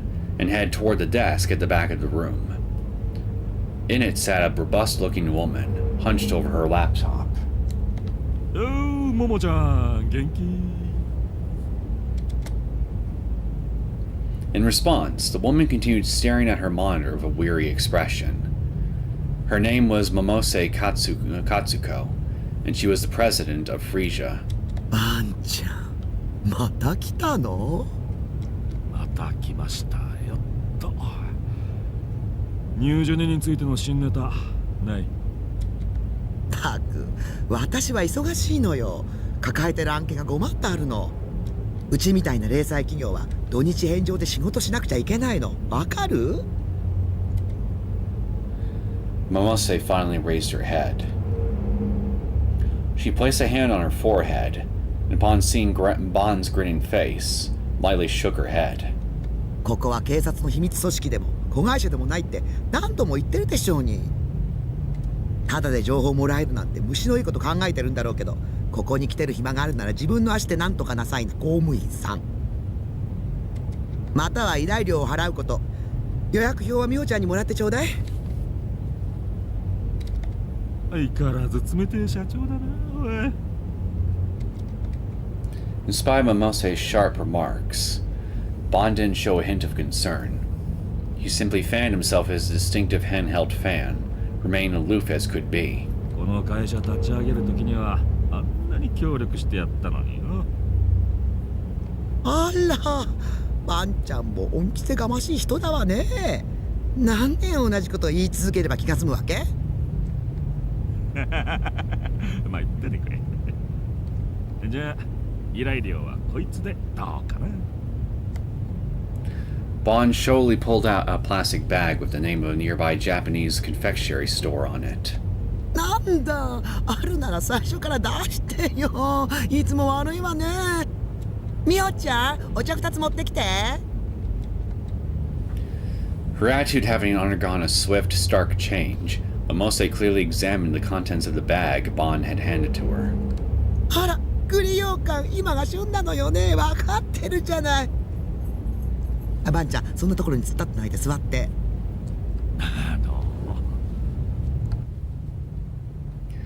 Bon gave a wry smile, took a chair from the closest desk, and seated himself beside Momose.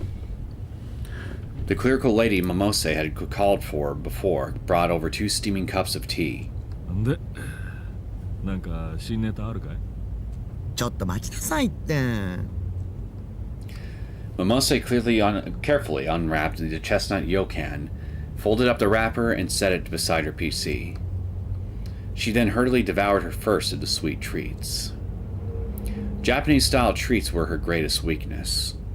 They were a necessary offering for Bon to bring every time he came for information. おいしいわ、これ。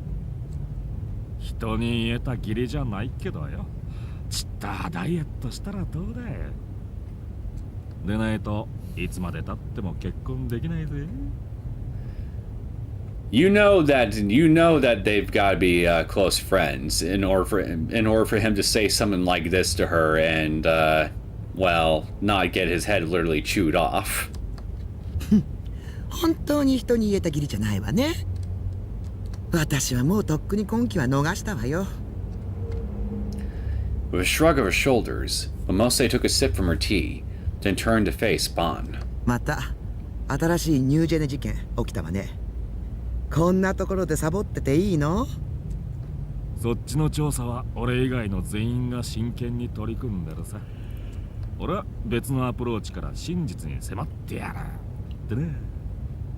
かっこつけちゃって似合わないわよ。Knowing himself to be quite sensitive to hot drinks, Bond showed no hint of reaching for his cup. He simply continued to fan his face, in spite of the already chilly air. It was something of a habit of his. Excuse me. 警察は G レートの線追ってるの？そうそう、G レートね。ありゃすごいな。ももちゃんの話の通りだったぜ。私が嘘の情報を渡すわけないでしょうに。これでおまんま食べてるんだから。それで？まあ勝手に調べてるよ。勝手にって。ちょっとばあちゃん！ Momose's voice carried well. Her personality was intrinsically energetic, lending her voice quite a bit of volume. The workers of Frisia were used to this, not even batting an eye as her angry voice reverberated throughout the office. The boss's yelling was an everyday occurrence, after all. Bond and Momose were old friends, so he was all too familiar with being on the receiving end of it. Thus, much to her chagrin, Momose's wrath was met only with him lazily picking at his ear. Before she said anything else, Momose quickly lowered her voice, for this was a topic she did not want to met with prying ears. But her face was red with anger, as if she had not been cheerfully stuffing herself with sweets just moments before. She pointed her finger at Bond with tremendous intensity. 個人で追うのは危険だって言ったじゃない。政治に宗教に企業、どれだけ根深く関与してると思ってるの？この間テレビで G レートの講義をやった太田教授がどうなったか、あんたもよく知ってるでしょ。It was at this point when she mentioned the name Professor Ota that I thought about the first victim that we personally witnessed, that being the crucifixion guy that we saw in that alleyway, that university professor that got killed. And yeah, I turned out I was also right about this initial prediction when I was playing this first time too.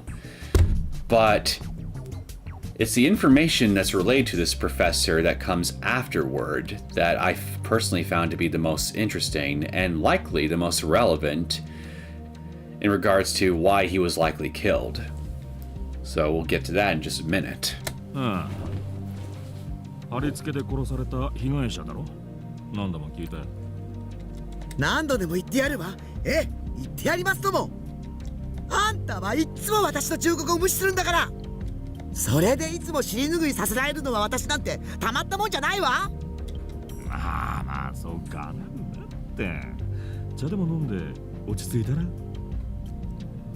Ignoring both Bond and her tea, Momose tossed a second chestnut yokan into her mouth in a huff. 大丈夫だって。一応諏訪と一緒に動いてるんで。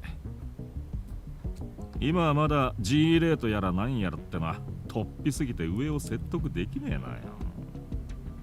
諏訪ちゃんは確かに有能だししっかりしているけど、無理させたら承知しないわよ。ももちゃんはいつから諏訪の保護者になったんだ？バンちゃんの無謀な行動に未来ある若者が巻き込まれるのはかわいそうでしょうに。ああ、そうか。With a shrug of resignation, Bond took a testing sip of his tea, only to immediately grimace. It was still too hot. しかし、バイオリズムが人を殺す凶器になるなんてこと、本当にありえるのかね？前に説明したでしょうに。実はいまいち理解しきれてねえんだわ。それってももちゃんお得意の電磁波と関係してるのか？ Momose let out a sigh then, in contrast to Ban, composedly sipped at her tea. 満月の夜の事件簿はよく知ってるでしょ？まあな。 A vast influx of incidents and accidents would always occur on the night of a full moon. This was no urban legend either. One only need glance at the Tokyo Metropolitan Police's statistical records. その満月以上の力でバイオリズムカーブが上昇したらどうなると思う？興奮するってことだろ？それだけ？渋谷は特殊な街なのよ。言ったでしょ？ GE レートが高ければバイオリズムカーブは上昇する。しかもその上昇値は満月の夜に影響する数値のおよそ6800倍。That is a staggeringly high number to think about. Makes you wonder just how it just makes you wonder how it could affect the population of Shibuya if something that intense was able to affect the entire city's population. Certainly gives chills down my spine thinking about it. なんとも想像しにくい数字だな。比べ物にならないくらいすごいって考えとけばいいわ。しかし、なんで今なんだい？殺された太田教授が言っていたのは GE レートが半年前から急に増加しているせいってことね。地層の構造に大きな変化が起きない限りそんなことはありえないそうだけど。変化ね。 So that would then imply, given the rapid increases, that something has changed within the Earth's strata. Yes. そう。駅前のスクランブル交差点で火山が噴火するほどのエネルギーが必要なの。火山？そんなに大きな力なのか？それくらい今の GE レートはありえない状況なのよ。それを世間に訴えようとした教授はニュージェネで殺された。Likely in an attempt to silence him, would be my guess. 事件の前日に教授が出演する予定だったテレビ番組が急遽放送中止になった話知ってる？ And stuff like this only leads more credence to that theory, as far as I'm concerned. 確かか。知り合いに NHK に勤めている人がいて聞かされたの。国営放送の番組に圧力かけられる立場なんてそうそうないぜ。私も詳細についてはわからないわ。知ってたらとっくに告発してるだろうし。Bond leaned forward, intrigued. 俺でも大体予想はつくさ。この際はっきり言っちゃってよ。本気で聞きたい？社会の安否に踏み込むことになるわよ。いいの？ Well, it's nothing I haven't already done before, like in Higurashi. パンちゃん、クビになるかもしれない。俺はニュージェネ事件の犯人さえ捕まえられりゃそれでいいんだけどね。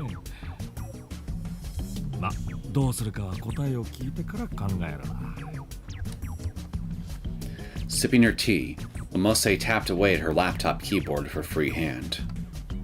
Displayed on the screen was a single document.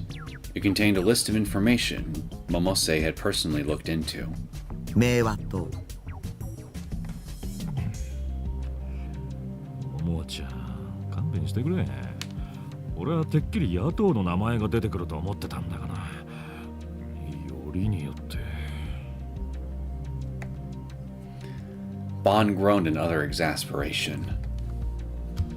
Yet, despite his smile, his eyes showed not even a hint of one. All they housed now was the cold, discerning gaze of a detective. 下手したらこの国が揺らぐぜ。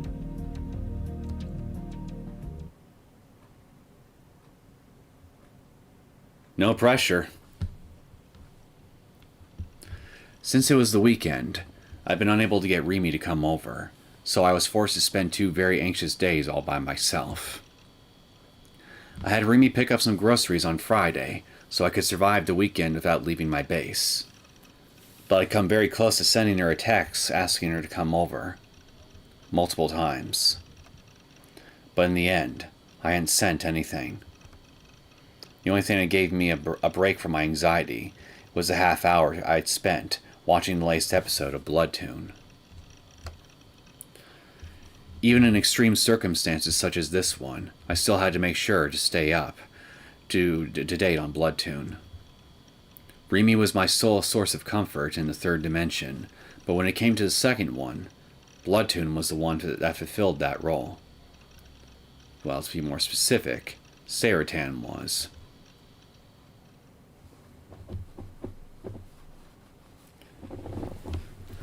After I'd finally overcome that weekend, Monday came. I took a peek at Frepara's Phantasm section, only to find it in a state of complete disarray. Wasting no time, I immediately followed a link taking me to @channel. It was a total shit show. Fessa Phantasm's real name is Kishimoto. When she was younger, she was hospitalized for mental illness reasons. The name of the hospital was AHM. Phantasm is over. Cool story, bro. Too bad it's total BS. Deets, please. Whose eyes are those eyes? Lol. Who the fuck is Fess? You serious?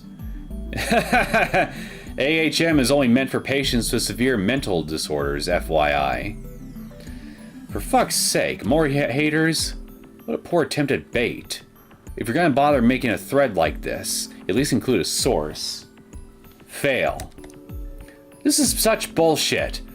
Vess has never been in that dumbass hospital. How do you even sleep at night spreading such an obvious slander? I never even heard of AHM before. Stop making shit up. The one watching you was I. Fess. Creep. Strike the stake! Strike the stake! Strike the stake right into these dumbasses spouting BS! The next new gen victim is gonna be one of you bastards. Calm down, son. Number one's claim is legit. Fess was hospitalized for a very long time for mental health reasons. The hospital publishes a free newspaper in which a selection of drawings, essays, poems, and other works done by patients are shown. Her song lyrics can be found there. You can find all of this on the hospital's website, dipshits. Her full name is Kishimoto Yase. AHM equals Arc Heart Medical. Arc Heart Medical is a very interesting name because Arc makes me think of Noah's Ark.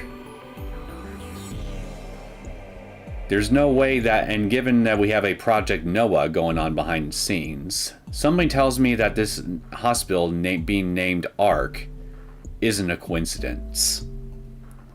I would not be surprised in the slightest if this hospital was in some way connected to this Nozomi's Project Noah thing, especially as we go on and learn more information about Ayase, which we're going to get into in just a minute or two. Finally! Is that seriously all it takes for you guys to abandon her? Well, that's just fine by me. Just means I've got fewer rivals now. Festan will be mine.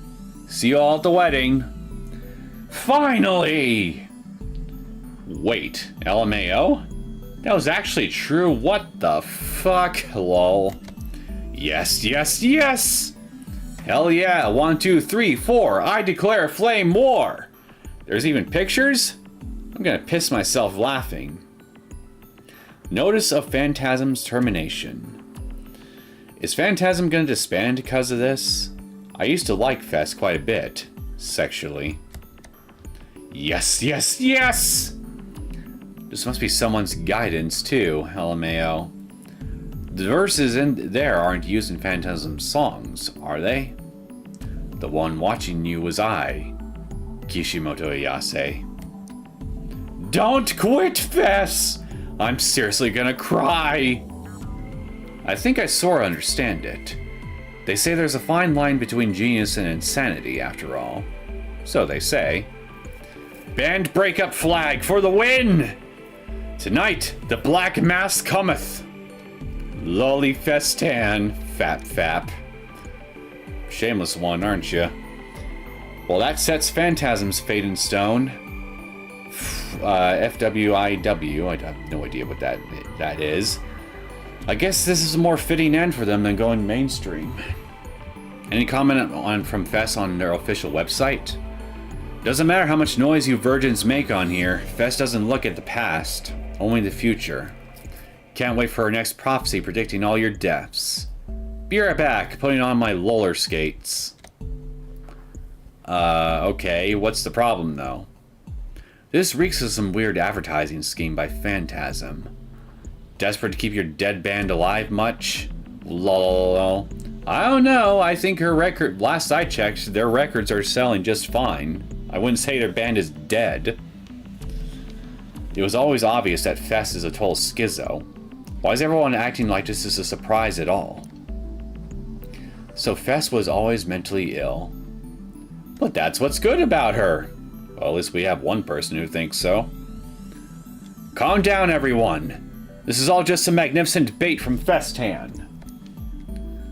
Vesta's spirit collapsed because the world is full of ill will. Its power awoke the punk part of her soul. Those keen, aggressive lyrics are the cry of her sublimated soul. Well, on the contrary, should celebrate the fact spared by 12 as holy grace. The website's down. Are they trying to bail? I followed the URL 12 had sent.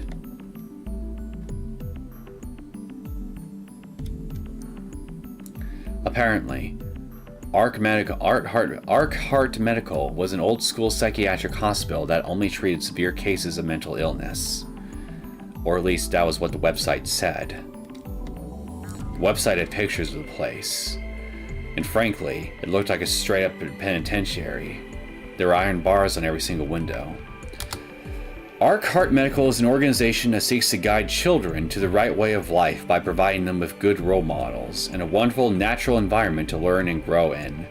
There's nothing natural or wonderful about that environment. I can tell you that right now, and I haven't even looked inside that place yet.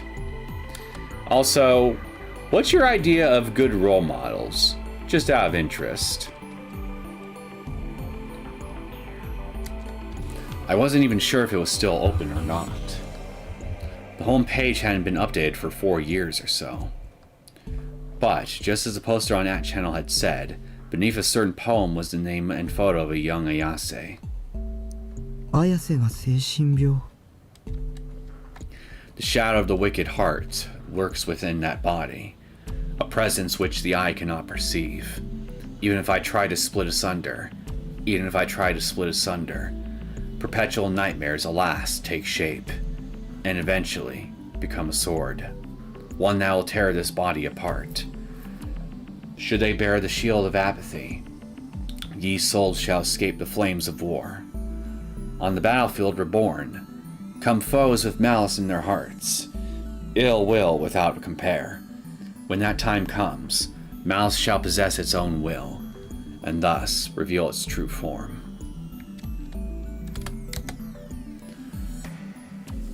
It wasn't that it was shocking to me or anything like that. After all, I'd regularly gone to a mental hospital too, back when I was in elementary school. So really, I felt sympathy for her. Ayase and I were the same. She had that bewitching aura to her, and every person my age in Shibuya thought she was so charismatic. But despite how different that made us, in this one way, we were the same. The fact that we had that in common reinforced my hypothesis that I had the same power she did, the power to project illusions onto reality. It wouldn't be wrong to say that it gave me some courage, maybe even strength. Though, there was one problem. Up until now, I had taken everything Ayase had said at face value. But that might have been a mistake. Things about how to acquire a D-sword, things about how to get my hands on one could save me. It wasn't the phenomenon she'd showed me that was making me doubt her, but the words she said. I wasn't sure whether or not to believe her. Maybe. The sudden ring in my phone startled me. You could always count on them to take you by surprise. I nearly pissed myself. That was why I hated these things. The loud ringing refused to stop, so I clicked my tongue and grabbed it. It was probably Nanami calling me. She was probably just calling me to bitch about whatever random bullshit was bothering her. Kill me now. Annoyed as could be, I pressed the accept call button and held the phone to my ear without checking who was calling. Big mistake. I had no idea why I did that. After everything that I'd been through, why the hell had I not checked the caller's number?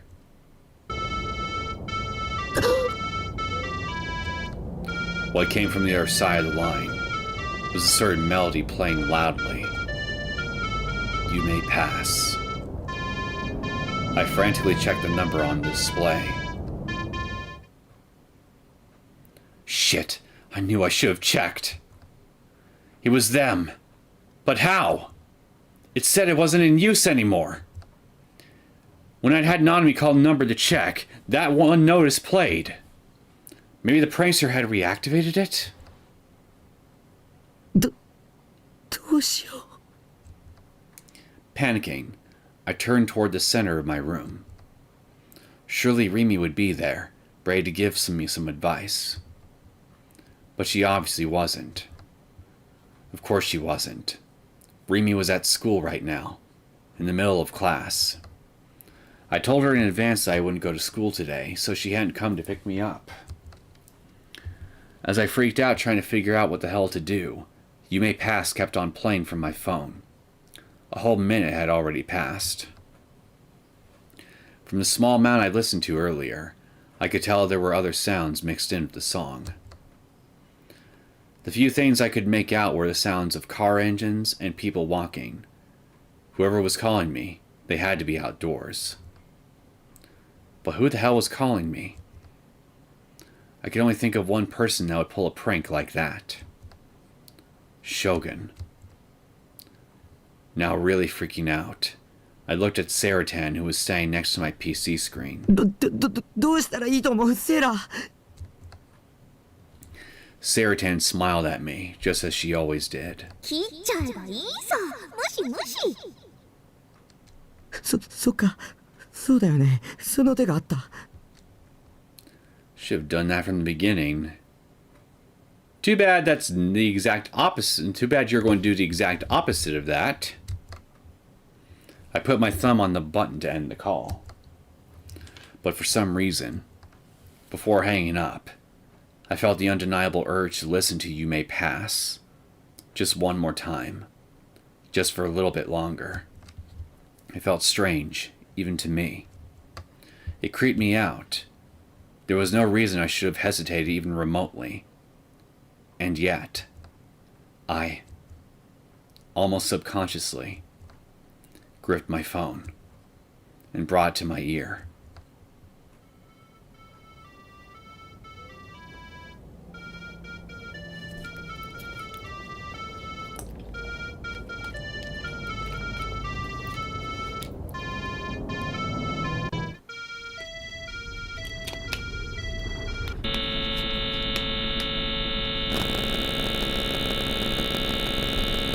Came surging out of the phone. A fierce pain. A violent, piercing, nearly ultrasonic noise.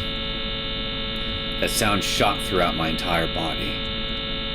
It was as if lightning had struck my head. My entire body was paralyzed.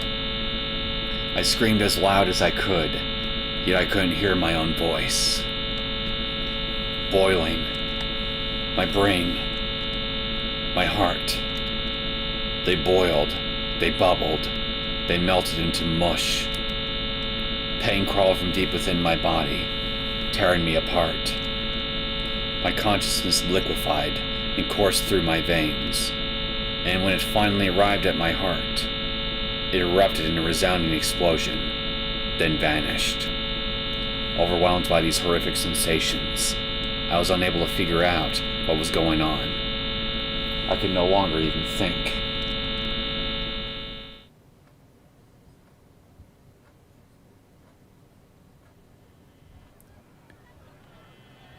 That was spooky. And here, we're finally at the point to where I ended my original recording of Part 13. But what I'm going to do now is I'm going to continue on for roughly about another hour, so we can get a little bit more extra story before I end the stream. So a little bit something extra to result from the technical snafu I had yesterday. But before I continue onward, I will be right back in just a minute.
はい。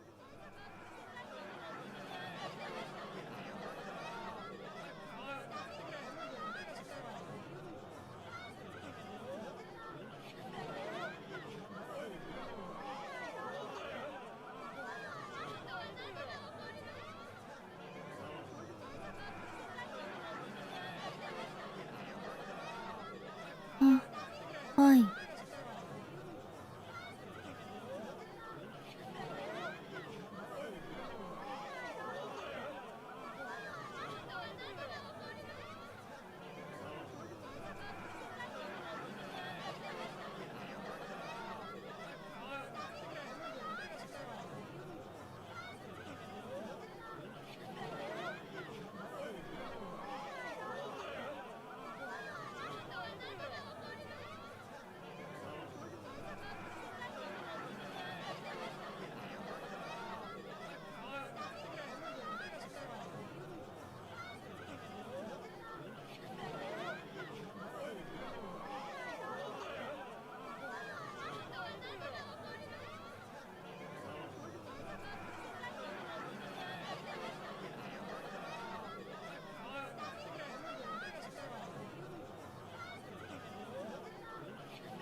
So, OBS seems like it just wants to be a pain in the ass with me with my Be Right Back screen. For some reason, it doesn't want to show that, even though I am pressing the correct hotkey, so... And while I was doing that, it was advancing the dialogue a bit forward when I didn't want it to, so I need to reload my save real fast before we get started again. When Kusunoki Yua slowly opened her eyes, she saw her class, Class 3B, enveloped in pure chaos. Several students had collapsed. Their eyes had rolled back into their heads. Oh, what the hell's going on? Foam bubbled from their mouths as their entire bodies convulsed. Another group of students were crouched low to the floor, cowering, pressing down on their heads in pain. The students that remained shot up from their seats and made straight for the hallway, even though classes were technically still in session. The teacher was too focused on taking care of the students that had collapsed to pay attention to who left, and to pay those who left any attention. All the students that had run away were screaming in terror, but none that seemed to register within Yua's mind. Her phone had been vibrating in her shirt pocket for a while now. Once she finally realized that, Yua slowly reached for it.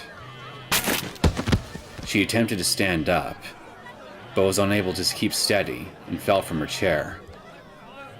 Staying low to the ground, she leaned against the wall.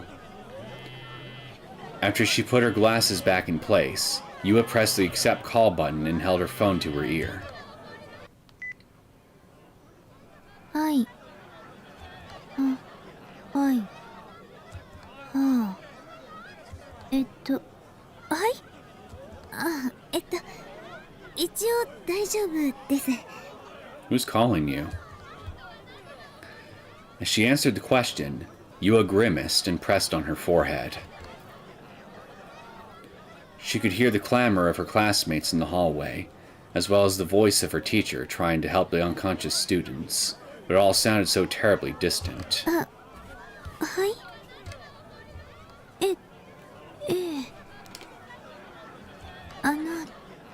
あなたは。はい。はい。そうですか。それで。Suddenly, Yua went pale. With a gulp, she covered her phone with one hand and brought her voice low.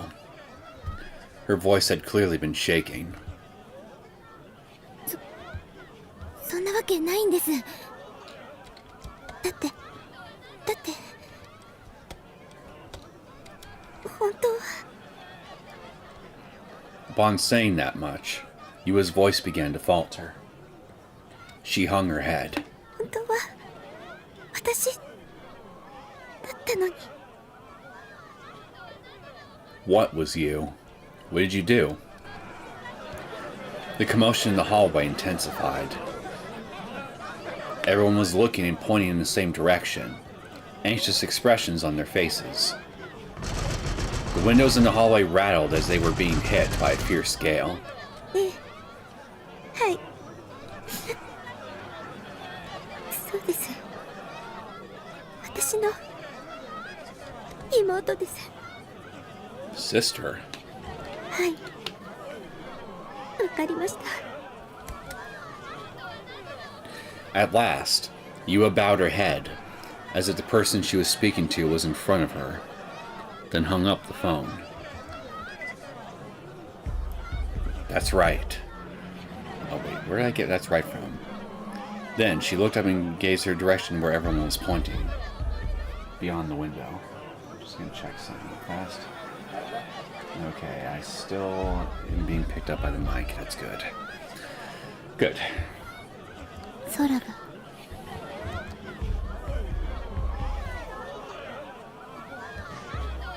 It was as if a seal of white paint had coated the surface of a grand lake.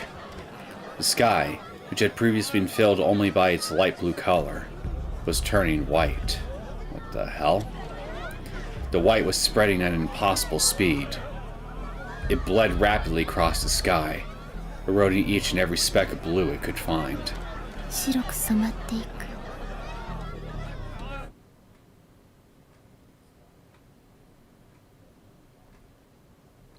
Chapter 6 Noah.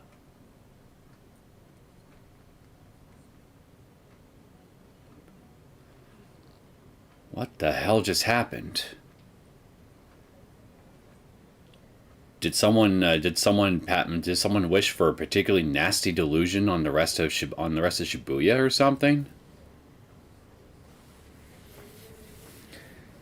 If it were a day like any other, getting released from a lengthy meeting should have put Ban Yusuji in a good mood. However, today was not a normal day.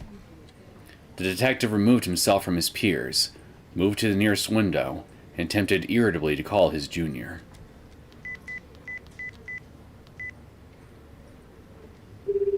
Suwa, his partner, had not shown up to today's meeting. I get wanting to play hooky on this, but did you really have to leave me to go do it alone? Darn kid, Ben thought to himself. At first glance, Sua may have appeared light-hearted, but in actuality, he was quite the diligent man, and took his job very seriously. With this being Bond's opinion of him, what had happened today was quite the shock. He had attempted to call him several times, but it always went to voicemail. Ever since he had heard a fairly unsettling story from Momose 2 days prior, Bond had been faced with a constant feeling of uneasiness. And today, only more troubles had been added to the pile. There was the incident with Sua, but that was not all. When Bond was reporting about the GE raid earlier this morning, he was immediately shot down by Matsunuga. "We don't have time for crackpot theories," his superior said. "Could you not add to the pile, kid? I've had enough for 1 week." Bond waved his fan in his face repeatedly and let out a small sigh. And right when he did, the call connected, and he heard the voice of his junior on the other end.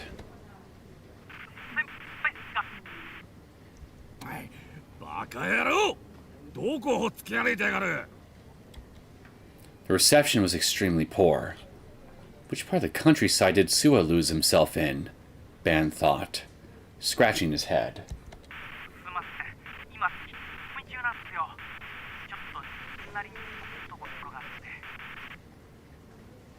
You're interrogating suspects?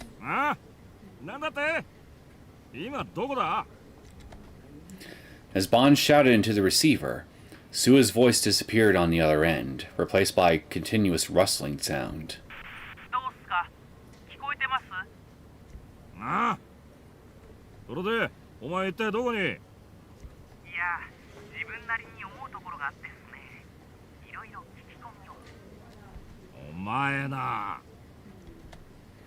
The way Sua acted on his own without getting permission was not something that was worthy of praise. You do it all the time, don't you? However, Bond could not help but smile wryly to himself as he, too, was taking unauthorized actions even now. Thank you. He considered that perhaps he was a bad influence on his junior. Do tell.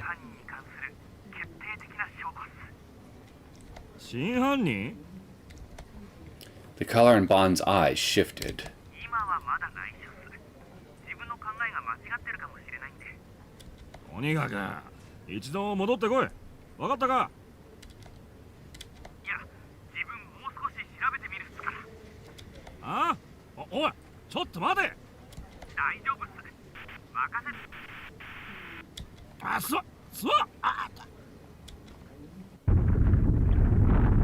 What the hell? Right at that moment, the area below Bond's feet began to shake.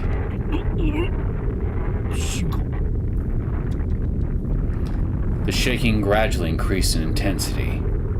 It was hard to even stand up straight. Unable to maintain his balance for any longer, Bond got down low to the floor.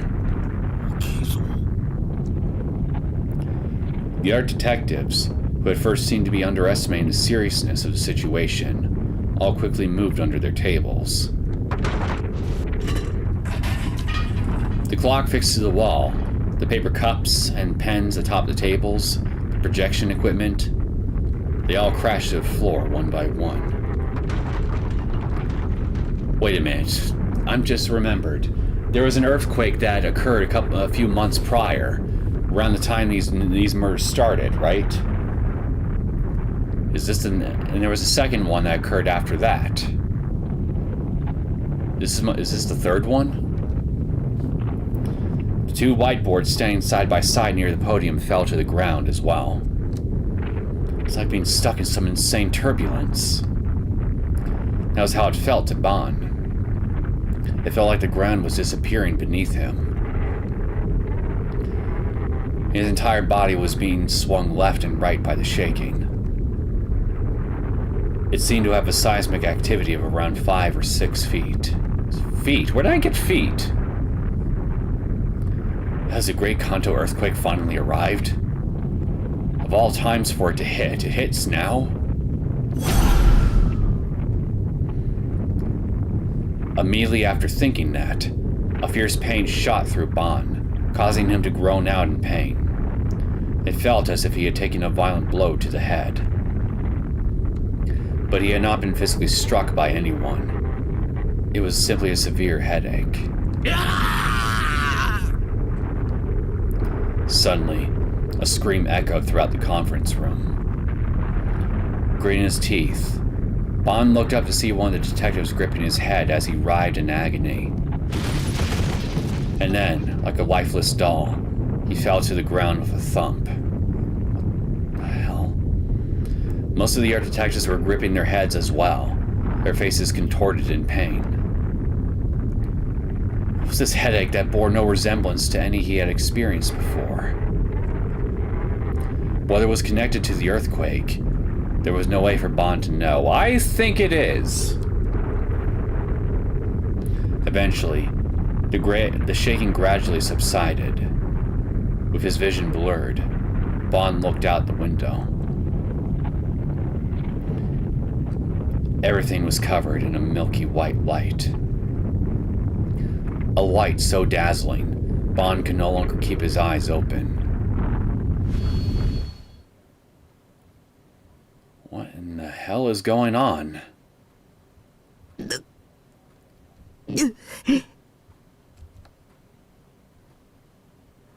Oh, shit. As I opened my eyes, I felt the pain sharp enough to crack my skull open. I found myself slumped over in the middle of my room. I tried to get up, but the pain in my head suddenly shot to the rest of my body, and I nearly fainted from agony. I let out a pained groan.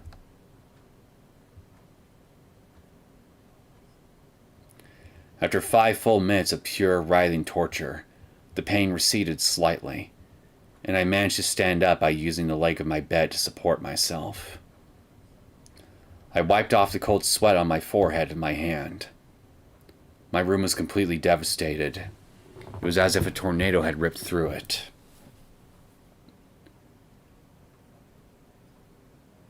All this stuff occurred. That white light mist stuff, the earthquakes, people seemingly all over the city, collapsing and writhing in pain and agony. It all started to occur right as Takumi received that phone call and heard that noise at the end of the call, which caused him to collapse and lose consciousness. That has to be connected somehow to everything we just saw. I've got a theory. Shogun wants Takumi to awaken, because if he doesn't, more lives are going to be in danger. If Shogun is reaching out and trying to reach out to Takumi in particular, and seen as that he seems to have the same kind of sort of powers that Seina, Ayase, and some of the other characters have as well when it comes to D-swords. Maybe Takumi has an even stronger version of the same power compared to the rest of the other characters who've got similar powers to him. And Shogun's trying to get him to awaken because, well, he's particularly powerful. He would be in the best position to do something about whatever it is that's threatening everybody's lives. So that would then mean that maybe Shogun is actually trying to save everybody, in a sense. And everyone who knows of Shogun's existence is just misinterpreting his motives because, well, he's not being very direct about what he wants. Shogun, I mean. This is just speculation on my part. I want to stress that. I got no hard evidence to back any of this stuff up. But just the timing of this earthquake and that mist showing up and the phone call.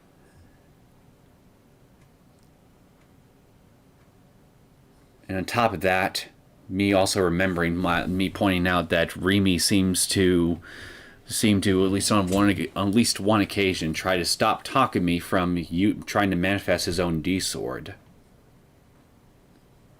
Maybe Takumi has a particularly special type of power that separates him from everyone else we've seen so far.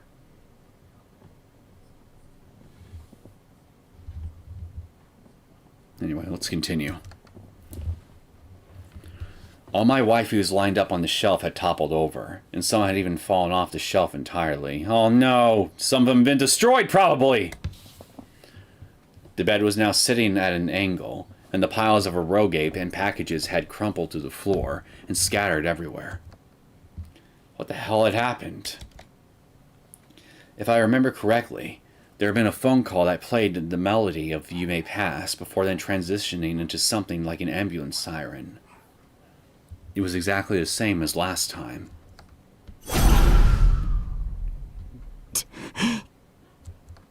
That's right. Right when the buzzard sounded, I heard the ground roar, and immediately after that, my whole body felt like it was boiling and melting. And then, I couldn't remember a damn thing. It was all completely blank. Oh God. Was it an EM wave attack from Shogun? It was something, all right. What if Shogun was capable of something similar to what was in the patent I'd found? Who's to say it was Shogun that caused it to well, no, it had to be. Because if the last time he got a call like this, he immediately met Shogun. He met Shogun shortly after. So we know that he was the one who made that first call.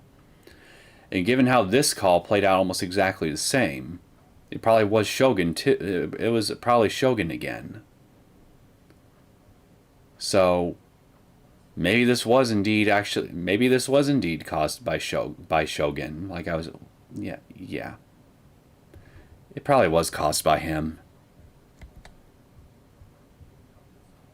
In all likelihood. Guess what I was ultimately trying to say was, well, who's to say that Shogun was the one that but yeah, I think it was him. Thinking about it now, I just had a brain fart. Just the thought alone sent a chill down my spine. While trying my best to endure my headache, I looked up the ceiling. Of course, there wasn't anything to see up there. But if he was reading my mind, he'd have to be using a satellite that'd be in orbit way up there. いくらなんでもそんなはずないよ. But considering what Sena had told me before, that patented system could already be in use. Maybe it was in use, and a few people were already abusing it. And maybe Shogun was among them. No, there was no way. It was way too far-fetched. There was no way an old fart like him with one foot in the grave would have private access to his satellite. Unless he was one of the key persons behind a top-secret black project sanctioned by the government. Ironically, you might not be that far off. Scaring myself of my own delusions wasn't helping anything. Since something had actually happened, I decided to look up what the hell was online. Is your computer even still standing upright? Still fighting my headache, I crawled toward my computer. The computer should have been on. The monitor should have been displaying a wallpaper with Saratan on it. But it was pitch black. I hadn't set it up to automatically go into sleep mode, so it wouldn't make any sense for it to do that. I was feeling dizzy. It was as if I had no strength left in my body. Even standing up took almost everything I had. Gritting my teeth, I attempted to move the mouse around. No response. Next, I tried to press the power button.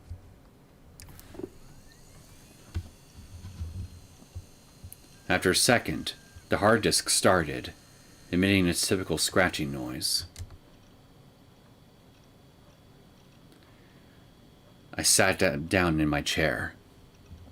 As I was waiting for my PC to boot, I frantically grabbed my phone, which was still on my desk. I checked the time. 13時 Before I'd gotten that phone call, what time had it been back when I was browsing the Neosekken stuff on the computer? I think it was 11:44 a.m. if I remember right. So it's been over an hour since you've lost consciousness? When I tried using my brain, the stabbing pain coursing through it got even worse. Think. The time. Remember the time. You could just check the call log on your phone, see when you got that phone call. That could tell you too. It couldn't have been. Yeah, it hadn't been noon yet. Which meant 1時間以上も気絶してた or maybe I've been sleepwalking and I'd end up wandering off somewhere else for an hour? 僕は Also destroy your room too while you're at it? I shook my head violently, trying to stop thinking about things that would make me sink back into negative bullshit. As I did so, my vision wobbled from the pain still hammering in my head. It was like a lump of lead was sitting in the middle of my skull. And when I looked at my PC monitor, I saw... おい、マジで Oh no. Well, I would say, well, you got the, not the blue screen of death, but the red screen of death. Somehow it being red makes it even worse for me.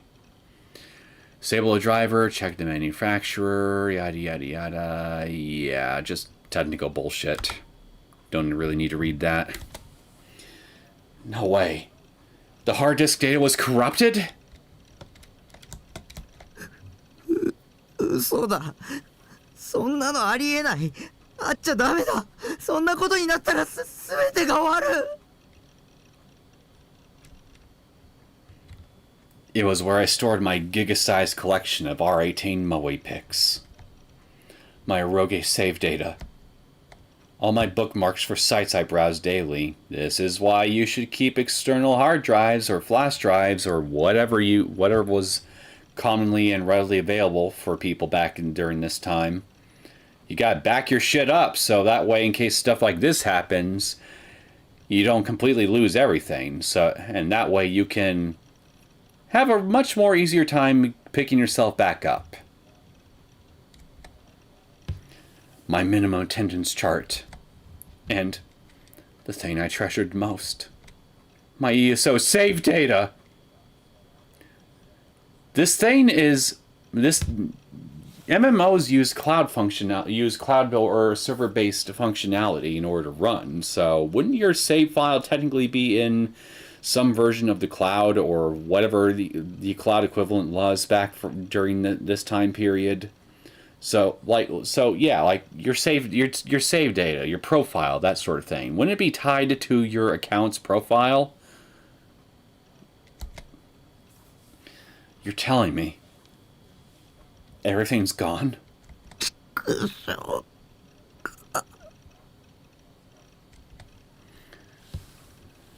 I wanted to cry out in frustration.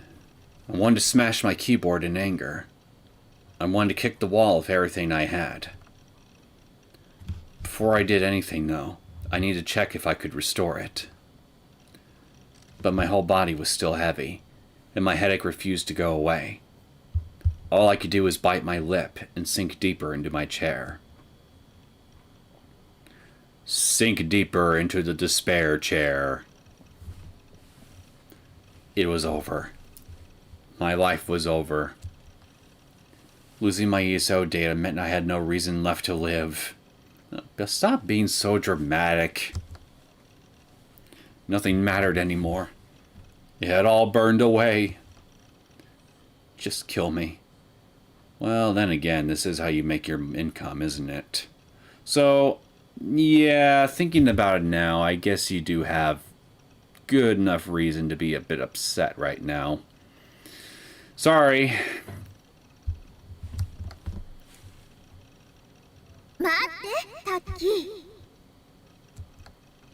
With an angelic smile on her face, Saratan gently called for me from atop my desk. How are you still standing up straight on the desk? 冷静になりなよ。円数みたいなオンラインのゲームってセーブデータは全部サーバーに保存されてるんじゃない？ Thank you! Thank you! By server? You mean the dev server? だからたとえタッキーの PC が壊れてもナイトハルトッチのデータは消えてないはずっしょ。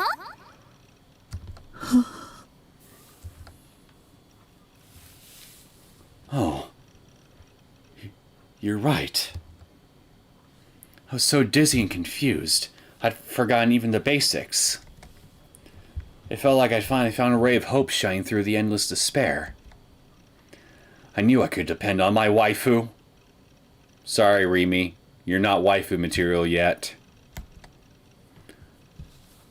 I still have to give up on my treasured pics and MP3s that I hadn't backed up, though. I need to start reformatting the OS as quickly as possible. And I wanted to see with my own two eyes that my ESO data was safe. Though in order to do that, the headache that was still torturing me had to stop. Unfortunately for me, the pain didn't feel like it would be going anywhere anytime soon.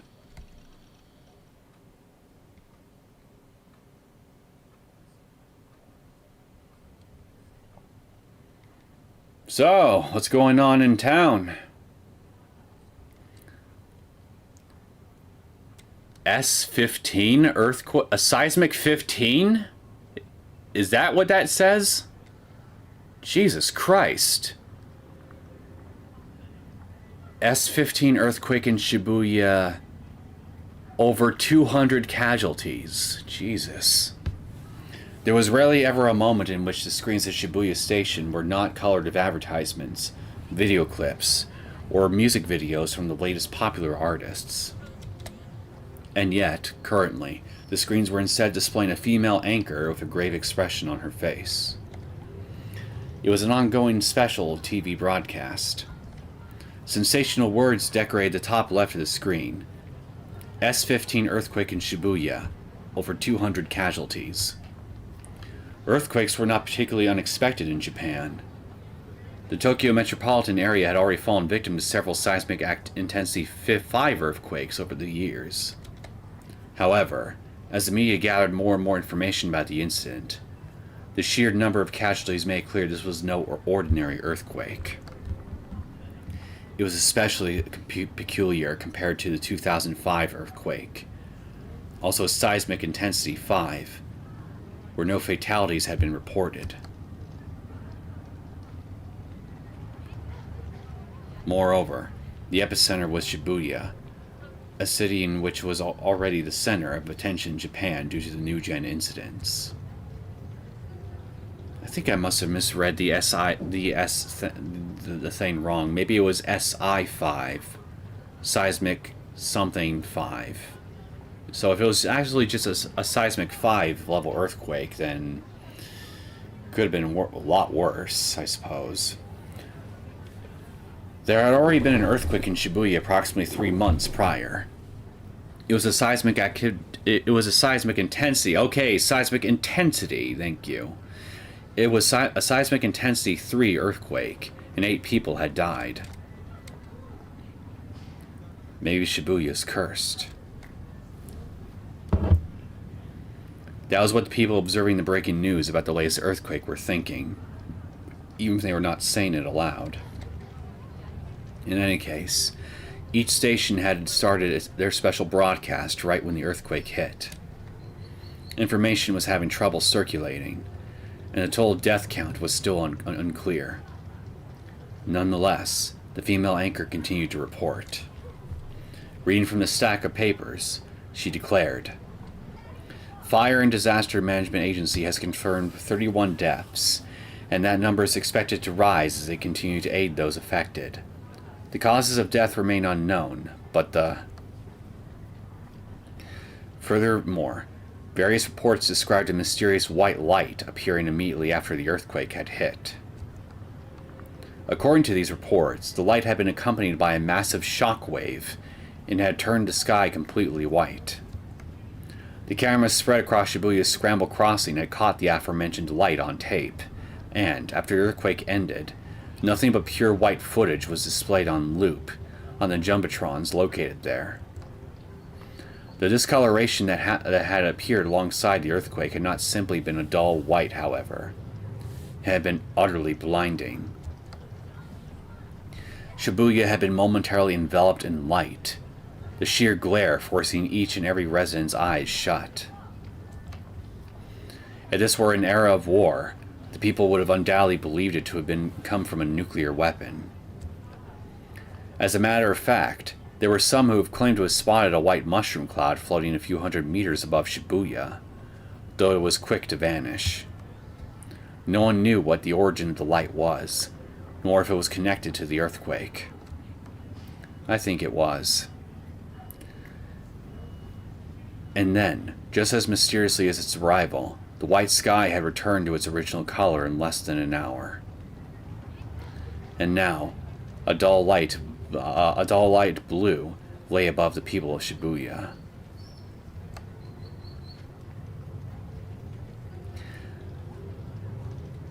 The asphalt of Dogenzaka was very slightly cracked, its damage only millimeters wide. And the multi-tenant buildings, together with many other structures along Centergai, had all grown small crevices across their walls.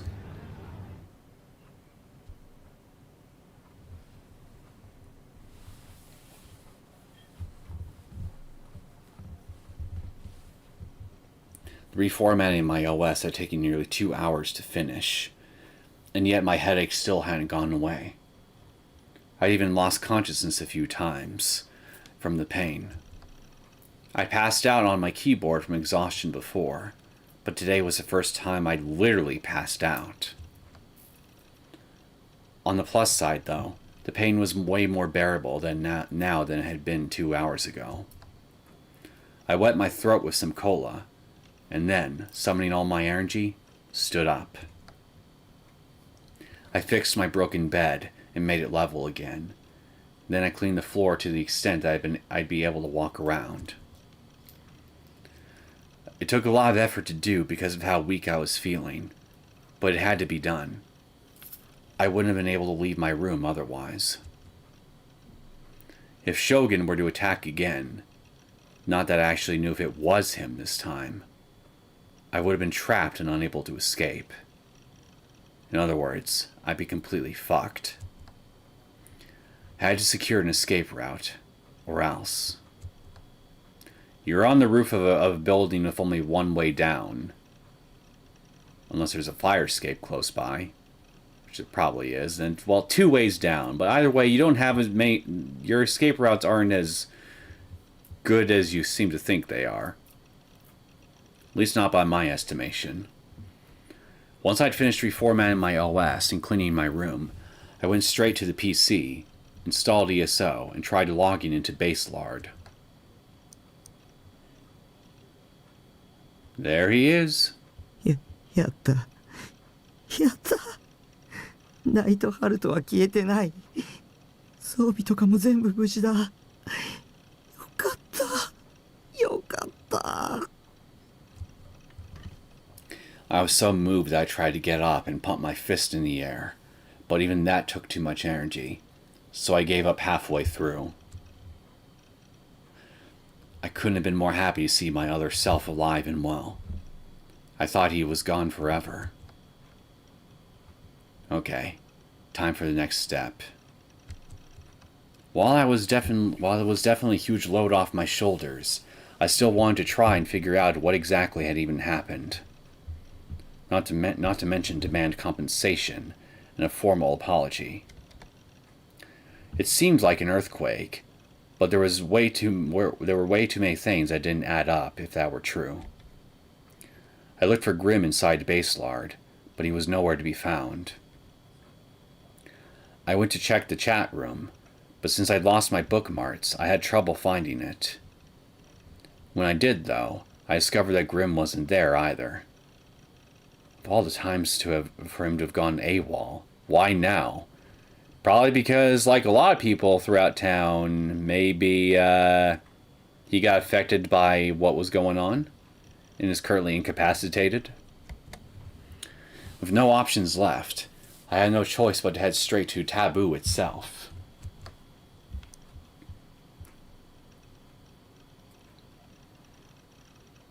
On it, I found the following article. Over 200 casualties in Shibuya. So there really had been an earthquake. It had been a seismic intensity 5 earthquake, and loads of people had died.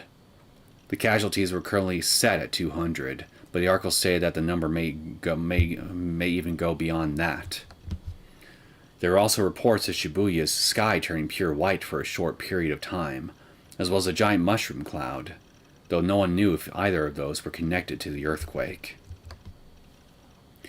The earthquake was also being discussed on @channel, with many people posting things like more Shibuya stuff, or Shibuya is over, or whatever else. There was also a video uploaded on there showing footage of Scramble Crossing that had been taken from its various surveillance cameras. これ、地震だけじゃないよね。 Nope, I vote no. When it happened, I'd been hit with a terrible headache. It wasn't just your normal headache. It felt like my head was boiling. And even now, almost 2 hours later, I was still experiencing throbbing pain and fatigue. 電子レンジに閉じ込められたら、あんな風になるかもしれない。 If I thought about it that way, my delusion that Shogun was going after me with EM waves might have not been so far-fetched. Right at that moment, I heard a familiar sound coming from my PC. It was a notification tone that played whenever someone entered the chat room. Grimm might have joined. How do you know it's not Shogun? I wanted to get the full story of what happened, so I opened up the chat room.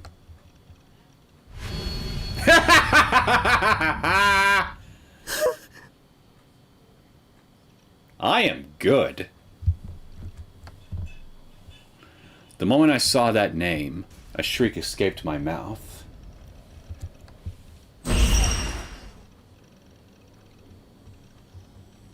What was with this timing?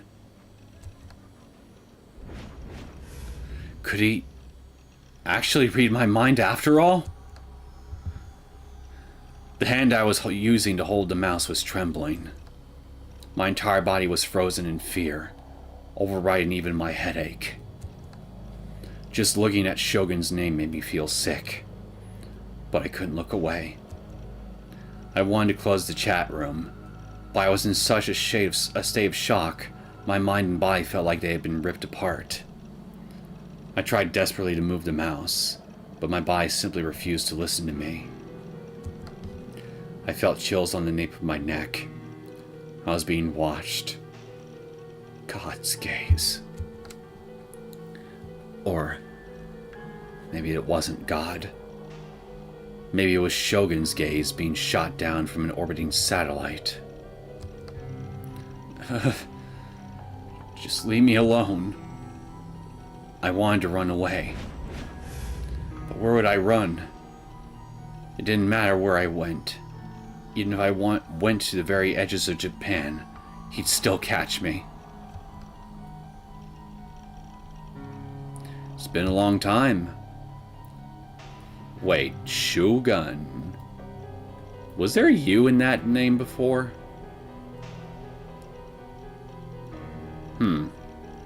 Interesting. That was the first thing Shogun said to me. He said he said like he was casually saying hello to a friend he hadn't seen in a while. But I knew for a fact I had never ever considered this guy a friend. My teeth sank into my lip as I stared at the words written across the monitor. However, instead of making me freeze out of fear, the message from Shogun instead sent me grabbing for my phone. It was past 3 p.m. At this hour, classes were probably still in session. But surely my situation wasn't hopeless. If Rimi was here, she could do something. Do what? That's what I wanted to believe. I went to my address book, although it wasn't much of a book considering how empty it was, and called Rimi's phone number. 助けてリミ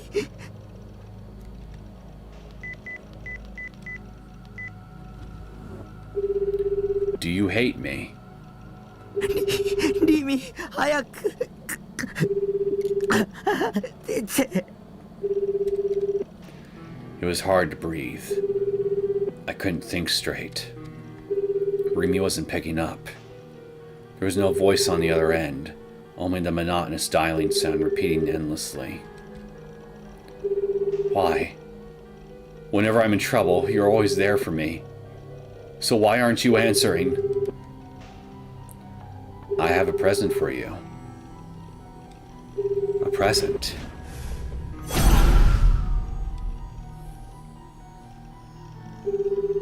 You're gonna send me some more disgusting shit. And this time you're gonna blame me for it. You're gonna pin me as the new gen culprit. No. Anything but that. It's not me. I'm not the culprit.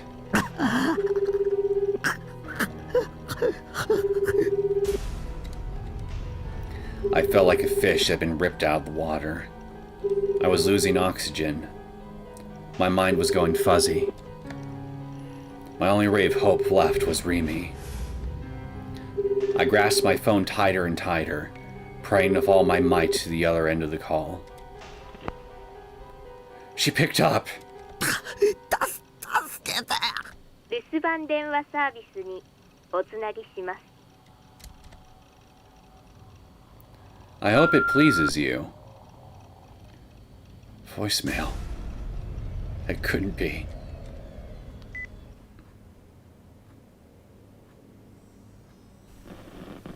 Discouraged, I hung up the phone. I wrapped my arms around myself. Before I knew it, my body had started trembling. Actually, you know what? I'm gonna go with green this time. I was more afraid of Shogun than I thought I was. But why wouldn't I be?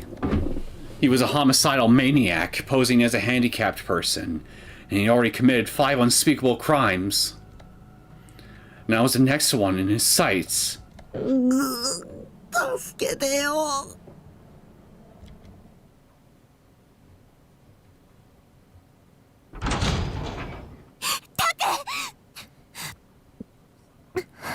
Wow, I think this is the first time I ever picked a green thing and didn't automatically create a wobbly screen delusion.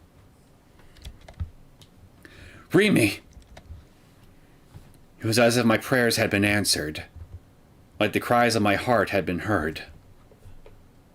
Rimi really did always appear whenever I was in trouble. She opened the door and leapt into my room. リミ助けて Rimi looked straight at me, then quickly examined our surroundings. Immediately realizing that the source of terror was my PC, she began typing on the keyboard with an angry expression. Shut your mouth, stupid! Leave Taku alone or I'll kick your butt! きつく言った方がいいよ。 I'm sure Shogun is shaking in his chair. Rimi looked back at me and smiled gently. こう言っておけば案外あっさり引き下がるでしょ。 Well, unfortunately, if Shogun is a bully, he's clearly no ordinary bully. I don't think it's gonna work. Was that really how it worked? Rimi was only that reckless because she didn't know much about the internet. Being that blunt would only make the other person even madder. And here, the other person was Shogun. As I stared at the monitor with bated breath, Shogun sent yet another message. You're dead.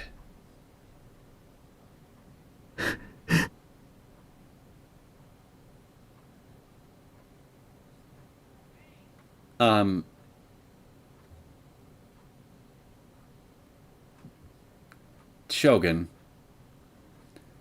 Takemi values his survival more than anything. I don't think he's gonna like this gift very much. Death, I mean.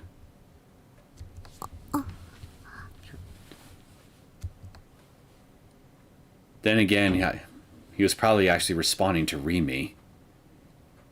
The room went silent. What the hell? I knew it. It really had pissed him off.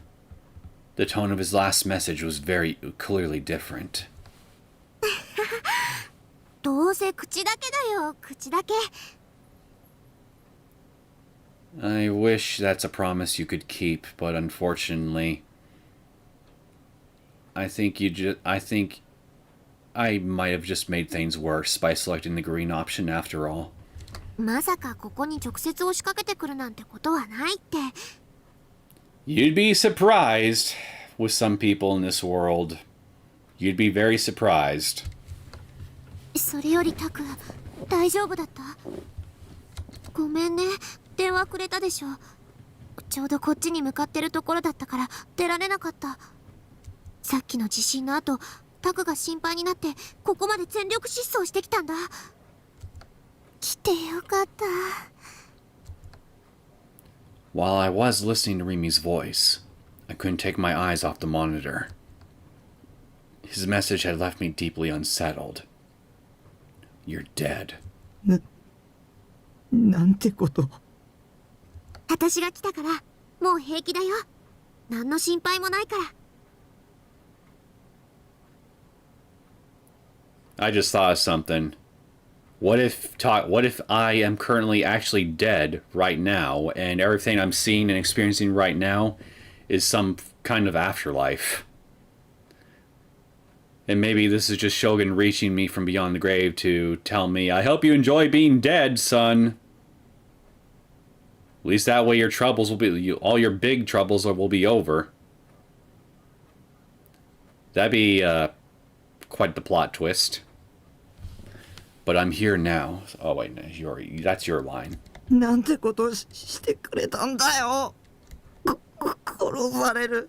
あいつに殺される。早く逃げないと。落ち着いて。殺されなんてしないよ。タクの考えすぎ。 Oh shit. Suddenly, Rimi went silent. Her eyebrows furrowed, and she looked up at the ceiling. どうしたの？その目。誰の目？ Her voice was a soft murmur. Suddenly, Rimi's face contorted, and she grabbed at her head with both hands. 頭、急に痛くなってきた。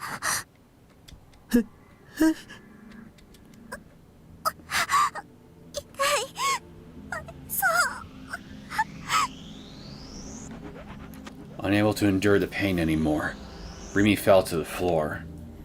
She was shaking her head madly. なんで急に。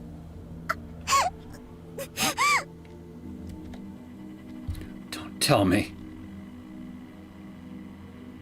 My gaze shot toward the ceiling. No, not the ceiling. Toward the sky. Beyond the ceiling. Toward an artificial satellite that might or might not exist. Was Shogun attacking?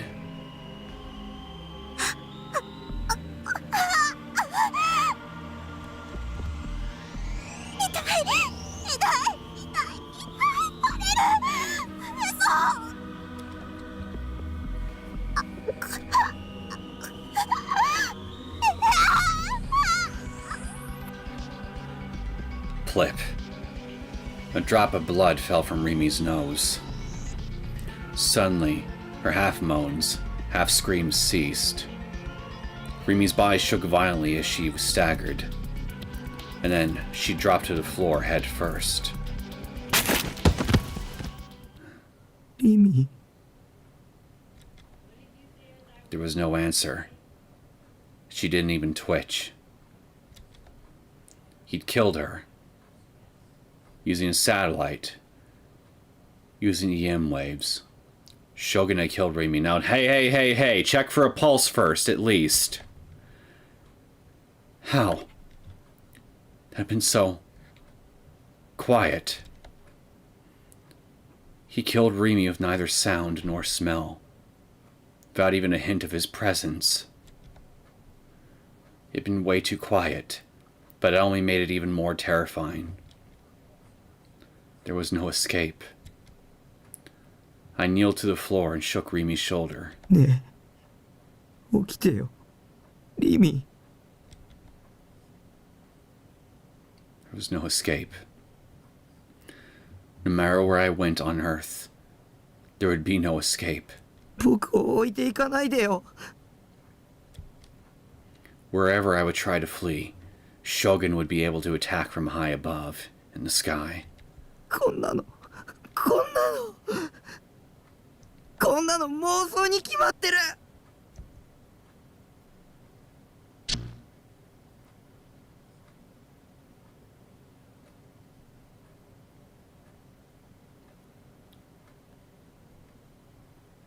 That was a delusion?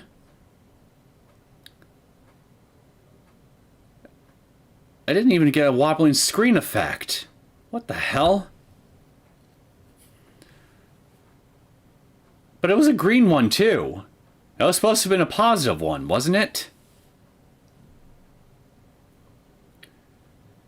Oh shit, this is a problem.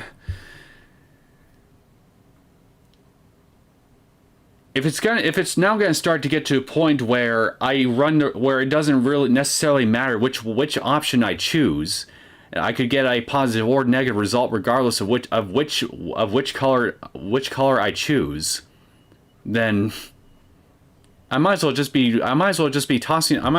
doing a coin toss at that point in regards to what kind of outcome I'll get. That's gonna be a bit of a problem. When I returned to my senses, I was still in front of the monitor. The answer Rimi had written earlier had vanished, and Shogun's "you're dead" had too. I looked back toward the rest of my room, and Rimi's body was nowhere to be found. I felt relieved that Rimi wasn't actually dead, but I was disappointed that she hadn't shown up. Why? Why wasn't she here yet? I was absolutely terrified. I need her now more than ever. Shogun had already left the chat room. All that remained were those 4 lines. I didn't want to see any of it, so I hurriedly closed the chat room while Shogun wasn't in it. My body was still trembling. Shogun was trying to provoke me. Was it fun fucking with me like this? Had I been chosen as the next victim, and this was a means to that end? Or was I just the perfect person to pin his crimes on? 誰か助けてよ。I stared at the post-awakening version Saratan, as if I was clinging to my only refuge. 一人は怖いんだ。I didn't want to be alone. I wanted someone to be by my side. I wanted someone to protect me. そうだ、学校だ。学校へ行けば。Rimi will be there. I couldn't bear staying here alone to my spiraling anxiety. I took off my worn-out sweatshirt that I usually wore around the house, threw on my uniform, and left my base.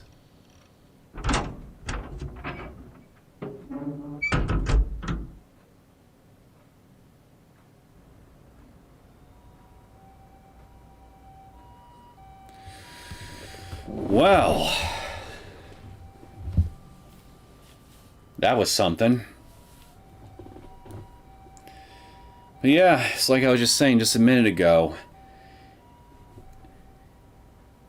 If it's now getting to a point where if I choose a green delusion trigger, but I could still end up getting a seemingly negative delusion, and vice versa. And on top of that, the wobbling screen effect may or may not even show up to tell me whether or not I'm actually in a delusion right away. Then the mechanic is going to become as reliable as just flipping a coin in regards to what may happen, regardless of what option I actually choose.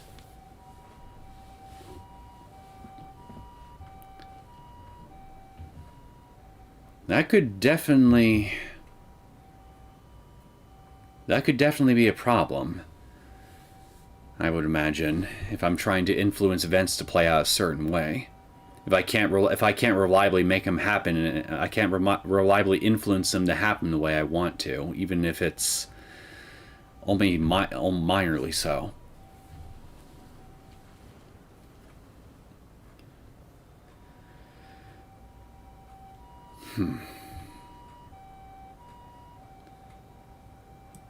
Well, I said I was only going to have this thing going for about roughly 3 hours, and well, I tend to stay true to my word on this. So, what I'm going to do now is I'm going to go ahead and just cut the stream off here. And well, for those of you who decided to tune in, I hope you enjoyed your time here today. Or if you're here and just checking out the VOD, then, well, I hope that you guys enjoyed the VOD. Whatever the case may be, I hope you guys enjoyed yourself, and hopefully next time I record a new episode for Chaos Head Noah, I won't run into any recording snafus of my mic or anything like that, and our normal format for the series can continue on as normal. Now, with all that being said, I hope you all have a pleasant day today, and I will see you all next time. Take care.